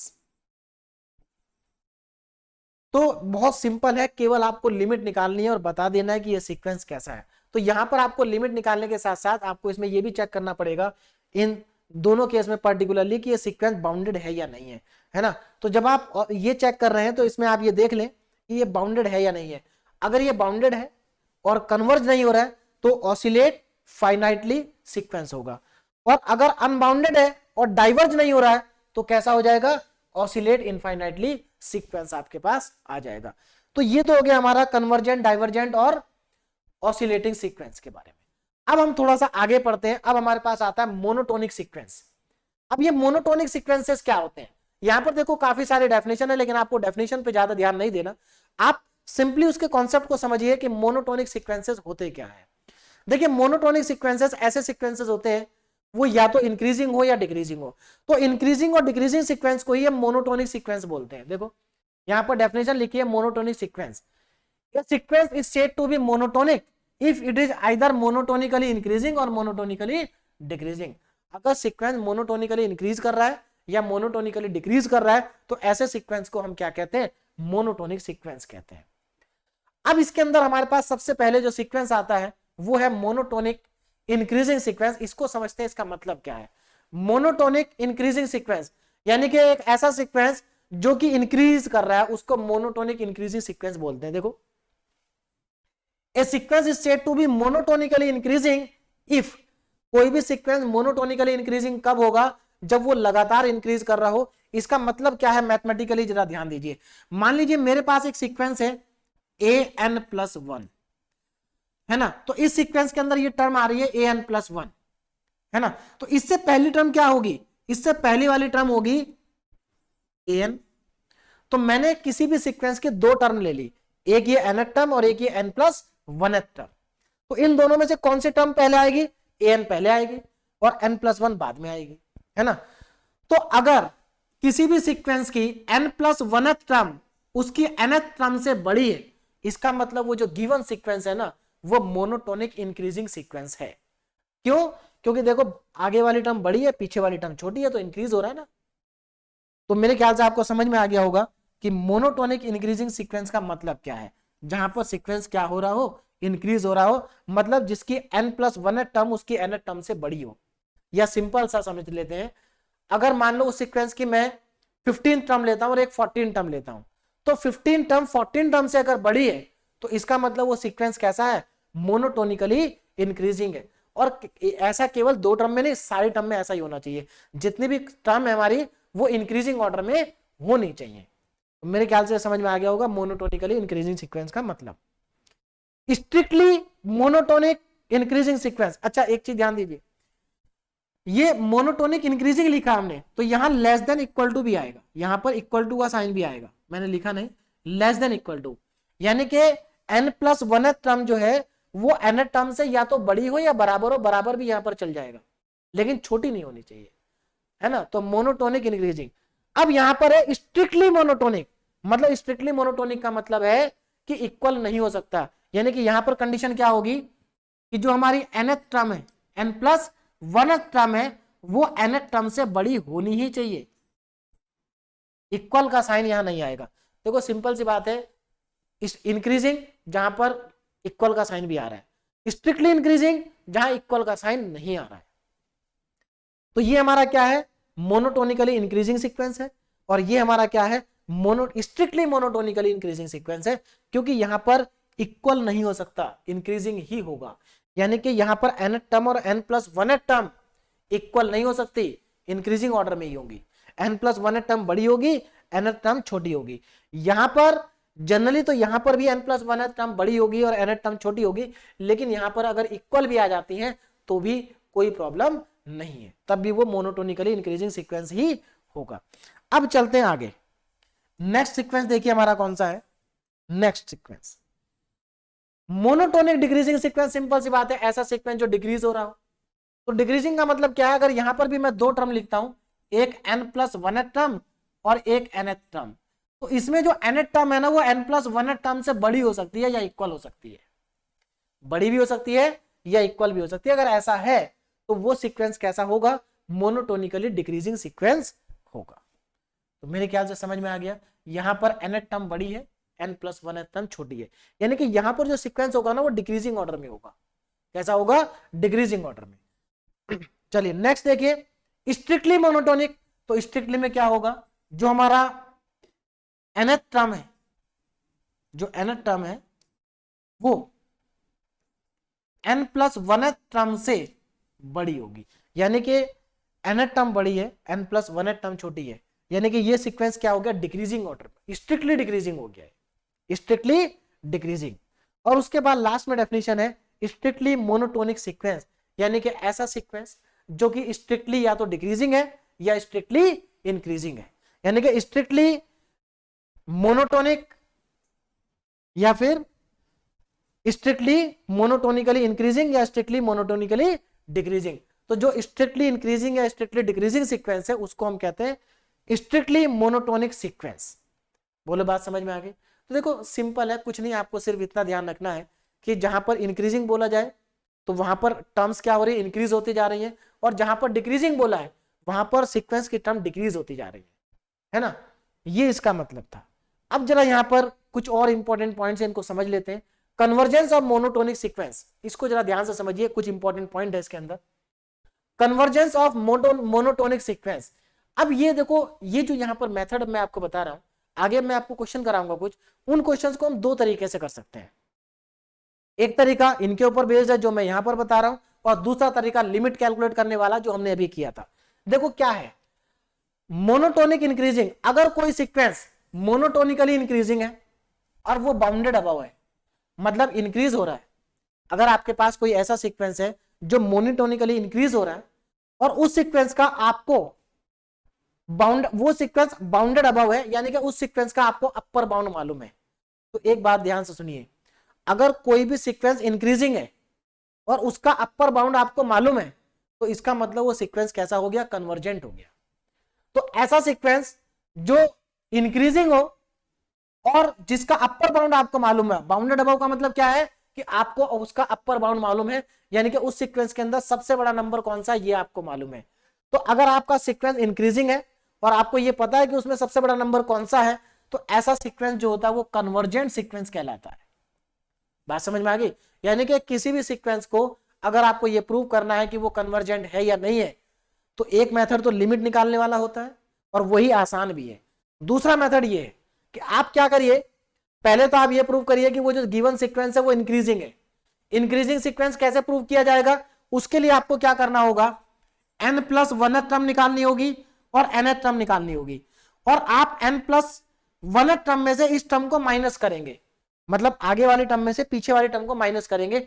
अगर माइनस करने के बाद आपको पॉजिटिव नंबर मिला तो सीधी सी बात है वो सीक्वेंस इंक्रीजिंग होगा।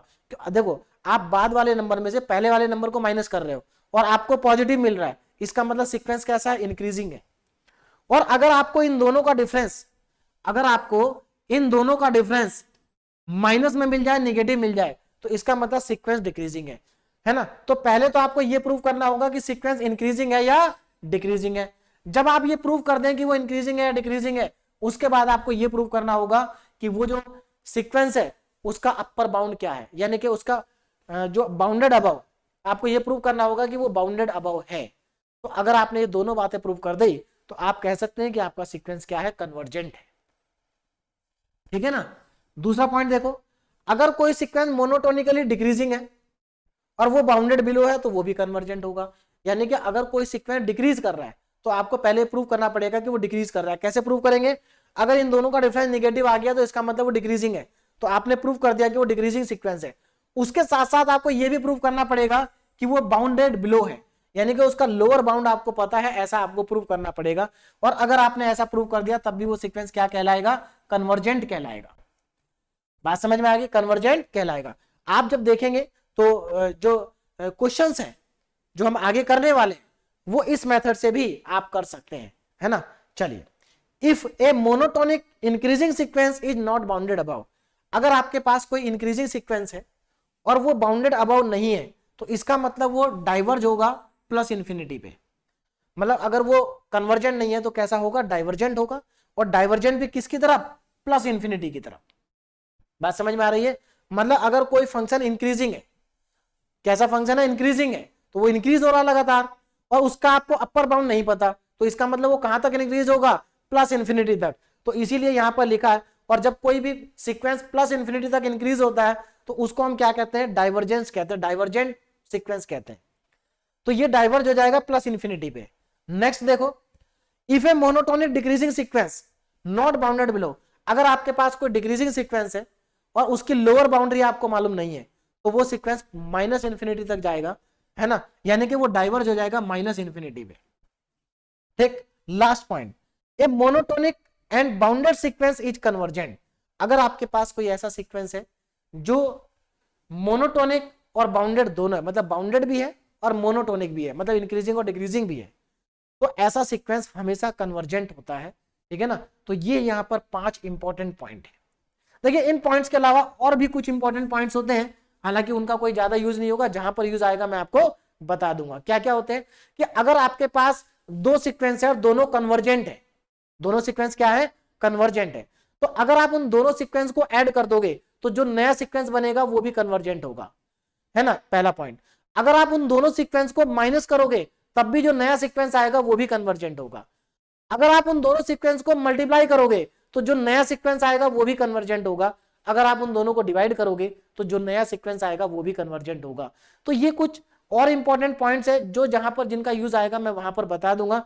अभी फिलहाल आपके लिए जितना मैंने बताया है इतना सफिशियंट है ना। इसको एक बार आप पढ़ लेना, यहाँ पर सब कुछ सिंपल है, थ्योरेटिकल है। आज का जो लेक्चर वो मैक्सिमम थ्योरेटिकल ही है, ठीक है ना। तो एक बार इसको अगर आप पढ़ लेंगे तो आपको बहुत अच्छे से समझ में आ जाएगा। अब यहाँ पर कुछ 4-5 मैं क्वेश्चन आपको करा रहा हूं जो जिस टाइप के क्वेश्चंस आपसे सेमेस्टर एग्जाम में, फाइनल एग्जाम में पूछे जाते हैं। देखिए ध्यान से, अब इनको करने के दो तरीके हैं, एक तो लिमिट वाला मेथड है और दूसरा मेथड जो मैं अभी बता रहा था आपको, लेकिन हम लिमिट वाले मेथड से करेंगे, उससे आसान हो जाएगा। देखो ये हमारे पास क्वेश्चन है, discuss the convergence of the sequence. इस सीक्वेंस का कन्वर्जेंस चेक करना हमें कि ये कन्वर्जेंट है या नहीं है। तो चलिए चेक करते हैं यहाँ पर। तो सबसे पहले हमारे पास an कितना है, n प्लस 1 अपॉन n, ये हमारे पास सीक्वेंस है। अब इसको मैं चेक करता हूं कि ये कन्वर्जेंट है या नहीं है। तो हम क्या करेंगे, इसकी लिमिट निकालेंगे। तो चलिए लिमिट निकालते हैं। Limit n tends to infinite an। अब मैं यहां पर वैल्यू पुट कर रहा हूं, जरा ध्यान से देखिएगा। Limit n tends to infinite और an की वैल्यू कितनी है, n प्लस 1 अपॉन n। ठीक है, देखो अभी इसमें लिमिट पुट नहीं कर सकता मैं, क्यों? क्योंकि n की जगह मैं इनफाइनाइट रखूंगा तो ऊपर भी इनफाइनाइट आ जाएगा, नीचे भी इनफाइनाइट आ जाएगा। और अगर ऊपर और नीचे दोनों तरफ इनफाइनाइट आता है तो आपको मालूम होगा इसको इनडिटरमिनेट फॉर्म कहा जाता है। तो जब तक आपका इनफाइनाइट अपॉन इनफाइनाइट बन रहा है तब तक आप लिमिट अप्लाई नहीं करेंगे, या अगर डिनोमिनेटर में 0 आ रहा है तब भी लिमिट अप्लाई नहीं करेंगे। तो पहले इसको सिंप्लीफाई करते हैं। क्या करना है, ऊपर से भी n को कॉमन ले लो, या इनको सिंपल अलग अलग कर दीजिए। अलग अलग करेंगे तो देखो क्या होगा, आप इनको अलग अलग करोगे तो 1 प्लस 1 अपॉन n आ जाएगा। भाई आप n के नीचे n लिखोगे 1 आ जाएगा और 1 अपॉन n आ जाएगा। अब इसमें लिमिट अप्लाई कर दीजिए तो देखो 1 प्लस 1 अपॉन इनफाइनाइट आएगा। तो 1 प्लस 1 अपॉन इनफाइनाइट 0 होता है, तो ये आ गया 1, यानी कि इसकी लिमिट कितनी आ गई, 1 आ गई। तो लिमिट आपकी यूनिक भी है और फाइनाइट भी है। अच्छा यूनिक, अभी हमने एक ही लिमिट निकाली है, यूनिक आ रही है। आप इसमें अगर n की जगह इवन नंबर रखोगे, n की जगह 2n रखोगे, तो n के प्लेस पे 2n रखने पे भी आपको 1 मिलेगा, n के प्लेस पे 2n प्लस 1 रखने पे भी आपको 1 ही मिलेगा। आप तीनों बार रख के देख सकते हैं, आपको सेम ही वैल्यू मिलेगी हर बार, आपको सेम वैल्यू मिलेगी हर बार। तो इसका मतलब ये हुआ कि ये जो सीक्वेंस है ये क्या है, हमारा कन्वर्जेंट है। तो मैं यहां पर, आप करना चाहे तो आप n के प्लेस पे 2n रखें, एक बार और लिमिट निकाले 1 ही आएगा। n के प्लेस पे 2n प्लस 1 रखें तब भी 1 ही आएगा, है ना। तो मैं यहां पर लिख रहा हूं, यहां पर क्या है, लिमिट क्या है, लिमिट यहां पर आपकी यूनिक भी है और फाइनाइट भी है ना। तो यूनिक भी है और फाइनाइट भी है, तो यूनिक एंड फाइनाइट लिमिट। तो limit is finite and unique. समझ में आ गया फाइनाइट एंड यूनिक क्यों है, क्योंकि लिमिट आपकी 1 ही आएगी, आप चाहे कैसे भी निकालें। इसकी लिमिट कितनी है, 1 है, फाइनाइट है, और यूनिक तो है ही। तो इसका मतलब लिमिट अगर यूनिक और फाइनाइट है तो यहां पर जो ये हमारा सीक्वेंस है, सीक्वेंस कैसा हो गया, कन्वर्जेंट सीक्वेंस हो गया। तो it is a convergent sequence. तो ये कैसा सीक्वेंस है, कन्वर्जेंट सीक्वेंस है, ठीक है ना। चलिए अब आगे देखें, next question number 2, discuss the convergence of the sequence. अब हमें इस वाले सीक्वेंस के बारे में बताना है कि ये कन्वर्जेंट है या नहीं है। तो यहां पर भी हम क्या करेंगे, लिमिट को फाइंड आउट करेंगे। देखिए तो हमें फंक्शन दिया है an equal to n plus 1 upon n square plus 1, ये हमें गिवन है। अब जरा ध्यान से समझिए, इसको हमें चेक करना है कन्वर्जेंट है या नहीं है, तो इसकी फिर से लिमिट निकालेंगे। तो limit n tends to infinite an is equal to, अब जरा ध्यान देना, यहां पर an की वैल्यू पुट करेंगे। लिमिट, देखिए ये क्वेश्चन 2 मार्क्स में आते हैं, और अगर आप 2 मार्क्स के लिए जितना मैंने यहां पर किया इतना आप कर देंगे तो इसमें 2 मार्क्स ही आपको मिलेंगे, है ना। अब n इवन है, जब आप लिमिट निकालना चाहे आप निकाल सकते हैं, क्योंकि n की जगह अगर आप 2n भी रख देंगे या n के प्लेस पे 2n प्लस 1 भी रख देंगे तब भी आपका आंसर 1 ही आएगा। चलिए यहां पर n की जगह पुट करेंगे n plus 1 upon n square plus 1। अब इसको थोड़ा सिंप्लीफाई करेंगे, अभी लिमिट नहीं लगा सकते, तो क्या करें, इसमें एक काम करते हैं, ऊपर से भी n को कॉमन लेते हैं और नीचे से भी n को कॉमन लेते हैं। देखो कितना आएगा, limit n tends to infinite, ऊपर से n को कॉमन लिया तो 1 प्लस 1 अपॉन n बचेगा, नीचे से कॉमन लिया तो n प्लस 1 अपॉन n बचेगा, n से n कैंसिल आउट हो गया। अब यहां पर जरा ध्यान से देखो, लिमिट अप्लाई कर रहा हूं, n की जगह इनफाइनाइट पुट कर रहा हूं, तो 1 plus 1 upon infinite divided by infinite plus 1 upon infinite. तो देखो ये कितना आ जाएगा, जरा ध्यान देना, यहां पर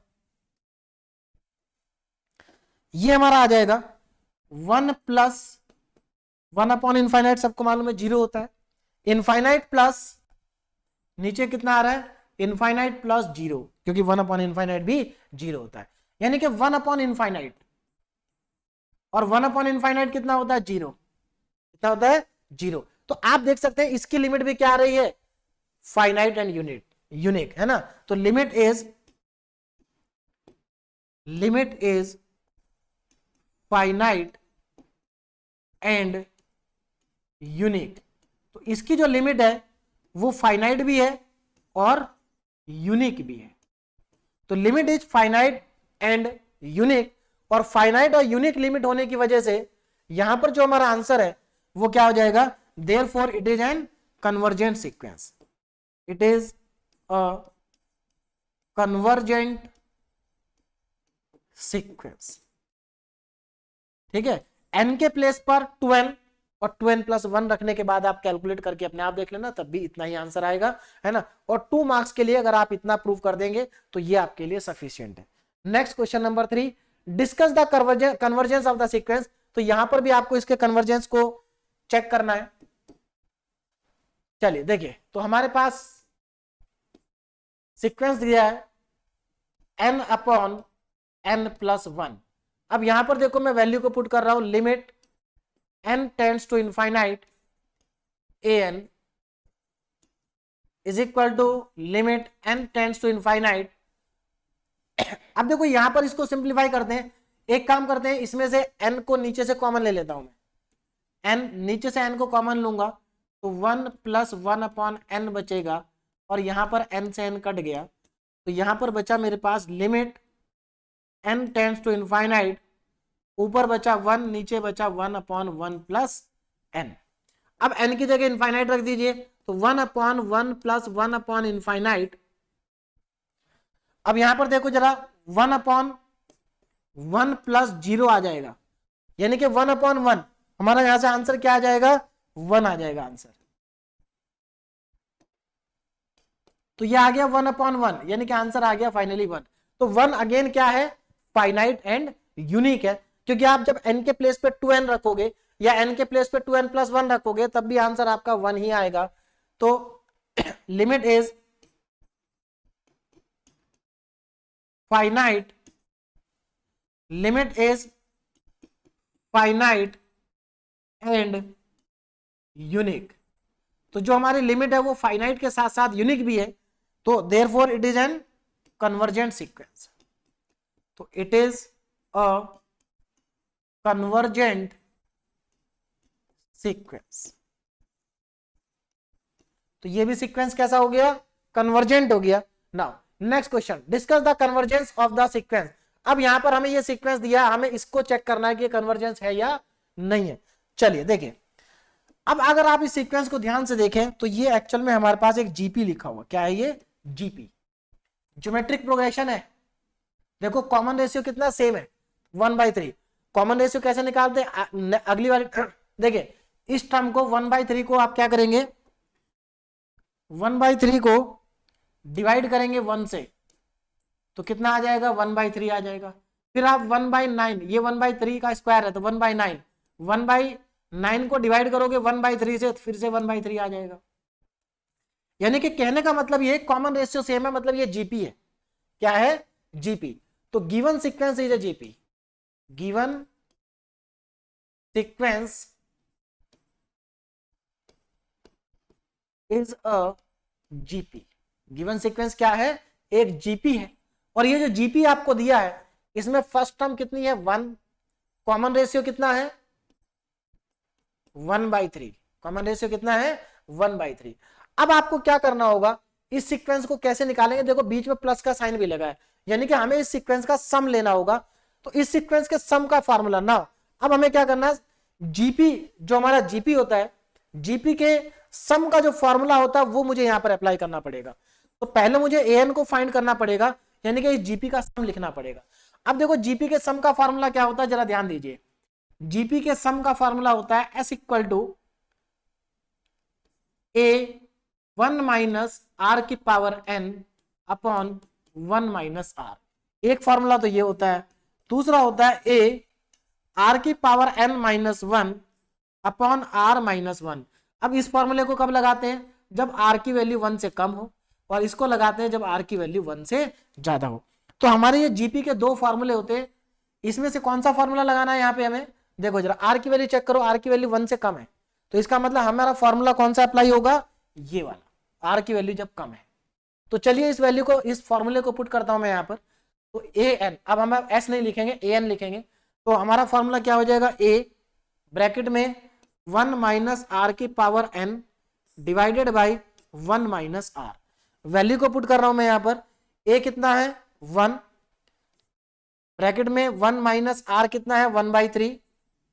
अच्छा यहां पर एक चीज और ध्यान देने होगी, यहां पर नंबर ऑफ टर्म्स कितनी है, देखो ये हमारी फर्स्ट टर्म, ये सेकंड टर्म, ये थर्ड टर्म।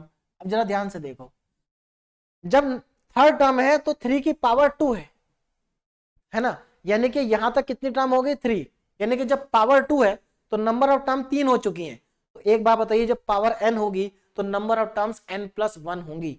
तो एक्चुअल में इस जीपी के अंदर नंबर ऑफ टर्म्स जो है ना वो n+1 है, n नहीं है। तो यहां पर मुझे n+1 लिखना पड़ेगा, क्योंकि नंबर ऑफ टर्म्स कितनी है n+1 है, यहां पर ये देखना पड़ेगा। चलिए अब यहां पर देखो 1/3 की पावर n+1, तो r की जगह 1/3 रखूंगा, तो यहां पर इसकी पावर आ जाएगी मेरे पास, देखिए ये आ जाएगा 1, फिर हम ब्रैकेट लगाएंगे 1 माइनस 1/3 की होल पावर n+1 और डिवाइडेड बाई 1 माइनस 1/3। अब इसको और आगे सिंप्लीफाई करते हैं तो हमारे पास फाइनली इसका आंसर आ जाएगा। देखिए जरा ध्यान से देखो, अब यहां पर कितना आ रहा है an, देखिए an देखो 1 में से 1/3 माइनस करेंगे तो ये 2/3 बचेगा। तो ऊपर हमारे पास आ रहा है 1 माइनस 1/3 की पावर n+1।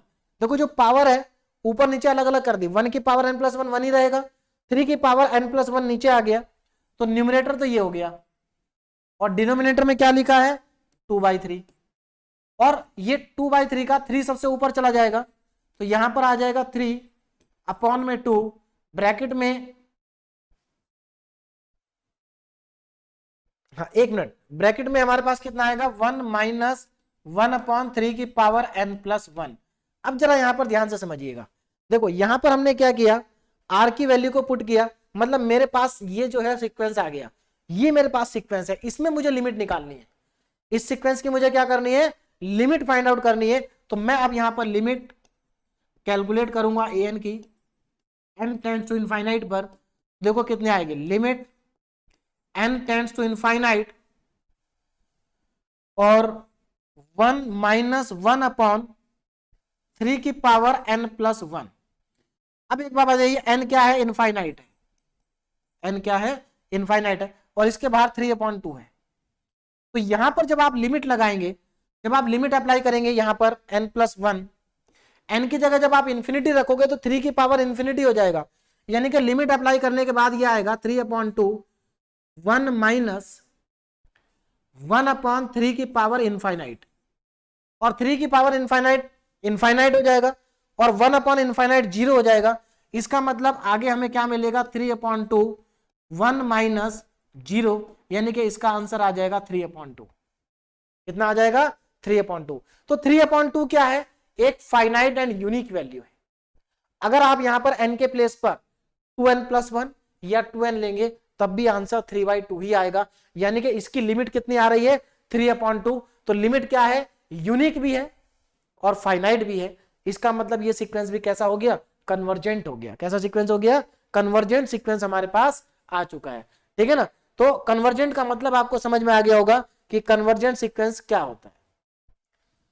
चलिए अब आगे देखें, हमारा यहाँ का last question, give an example of A monotonic increasing sequence.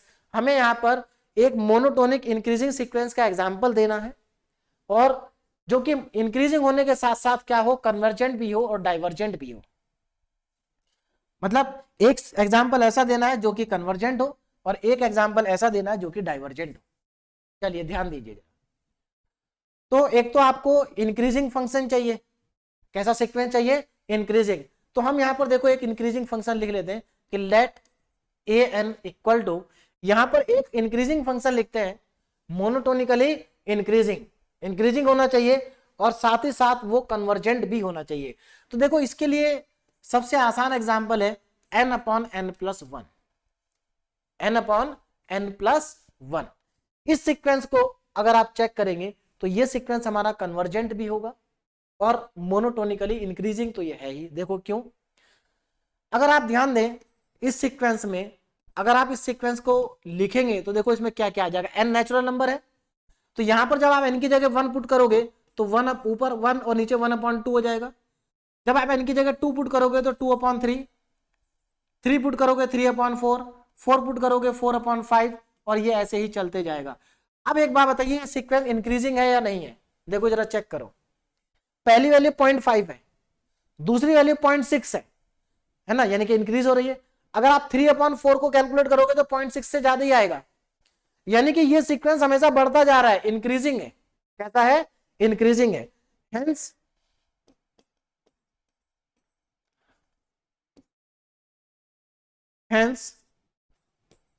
an is an increasing या मोनोटोनिकली इंक्रीजिंग सीक्वेंस लिखेंगे, is a monotonic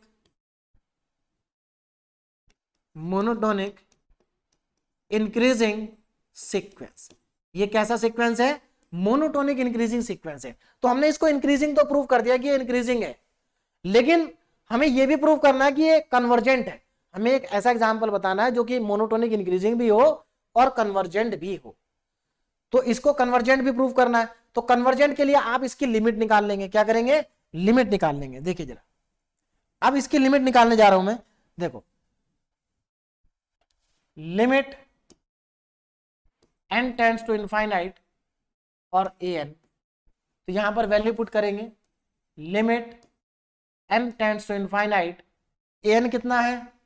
n/n plus 1, इसकी वैल्यू निकाल दें। Limit n tends to infinite, नीचे से n को कॉमन ले लो तो 1 + 1/n बचेगा और यहां n से n कट जाएगा। जब आप लिमिट अप्लाई करेंगे तो 1/1 + 1/∞ आएगा, यानी कि 1/1 + 0, जिसकी वैल्यू आएगी 1। तो कैसी वैल्यू है? फाइनाइट भी है और यूनिक भी है। इसका मतलब ये सीक्वेंस कैसा है? कन्वर्जेंट है। कैसा सीक्वेंस है? कन्वर्जेंट। तो limit is finite and unique. Limit कैसी है? फाइनाइट भी है और यूनिक भी है। तो फाइनाइट और यूनिक, तो इसका मतलब इट इज एन कन्वर्जेंट। तो ये कन्वर्जेंट भी है और इंक्रीजिंग भी है। तो hence it is a monotonic increasing sequence which is also convergent. तो ये कन्वर्जेंट भी है ना। तो इट इज अ कन्वर्जेंट। तो ये कन्वर्जेंट भी हो गया और मोनोटोनिकली इंक्रीजिंग भी हो गया। तो यही दोनों बातें हमसे बोली थी। अब हमें एक और एग्जांपल देना है जो मोनोटोनिक इंक्रीजिंग हो लेकिन कन्वर्जेंट ना हो, डाइवर्जेंस हो। तो ये तो बहुत ही आसान है। देखिए, तो यहां पर इसके लिए क्या करते हैं, सिंपल सा एग्जांपल ले लेते हैं, लेट an = n। अब अगर आप इस सीक्वेंस को देखें, इस सीक्वेंस के अंदर क्या क्या एलिमेंट आएंगे? 1 2 3, नेचुरल नंबर है 4। तो आप देख सकते हैं मोनोटोनिकली इंक्रीजिंग है। कैसा है? Monotonically increasing. तो हमसे यही बोला कि एक मोनोटोनिक इंक्रीजिंग होना चाहिए और साथ में डाइवर्जेंट भी होना चाहिए। तो ये कैसा हो गया? It is monotonic increasing, monotonic increasing sequence. चलिए अब आगे देखते हैं। देखो, अब मुझे प्रूव करना है कि ये डाइवर्जेंट भी है, तो इसकी लिमिट निकाल देते हैं। तो डाइवर्जेंट के लिए क्या करेंगे? लिमिट निकालेंगे। चलिए लिमिट निकालते हैं। Limit n tends to infinite और an, वैल्यू पुट कर दें। n टेंड्स टू इनफाइनाइट और an कितना है? n है। अब n की जगह इनफाइनाइट रख दें, इसका आंसर इनफाइनाइट आ जाएगा। तो आप देख सकते हैं लिमिट इनफाइनाइट आ गई हमारी। इसका मतलब जब लिमिट इनफाइनाइट आती है तो कैसा होता है हमारा सीक्वेंस? डाइवर्जेंट होता है। तो ये क्या है? डाइवर्जेंट। तो it is N divergent sequence. It is N divergent तो जरा ध्यान से देखो, ये जो सीक्वेंस है ये मोनोटोनिक इंक्रीजिंग भी है और डाइवर्जेंट भी है, और ऐसा ही हमें प्रूव भी करना, ठीक है ना। तो इसके भी दोनों पार्ट हो गए। अब यहां पर ये इसके जो हमारा सीक्वेंस टॉपिक है इसकी डीबीपी है। इसमें सिंपल मैंने 2 ही क्वेश्चन दिए हैं, जिसमें आपको पहले क्वेश्चन में तो इसमें चेक करना है, और ऐसा क्वेश्चन मैंने अभी अभी आपको कराया, आपको इसकी लिमिट निकालनी है और लिमिट निकाल के आपको बताना है कि ये कन्वर्जेंट है या नहीं है ना। फिर आपको एक और क्वेश्चन करना है जिसमें आपको एग्जांपल देना मोनोटोनिक डिक्रीजिंग का। अभी अभी मैंने आपको मोनोटोनिक इंक्रीजिंग वाला कराया, इसमें मोनोटोनिक डिक्रीजिंग का देना है जो कन्वर्जेंट भी हो और डाइवर्जेंट भी हो। तो ये दोनों आपके लिए डीपीपी के प्रैक्टिस क्वेश्चन है जो आपको दोनों क्वेश्चन सॉल्व करने हैं। तो सॉल्यूशन को देखने से पहले आप इन दोनों क्वेश्चंस को क्या करें, सॉल्व करें। ठीक, तो यहां पर हमारा जो पहला टॉपिक था यूनिट 3 का सीक्वेंस, जो कि आसान टॉपिक है और यहां से जनरली 2 मार्क्स का क्वेश्चन आता है ना।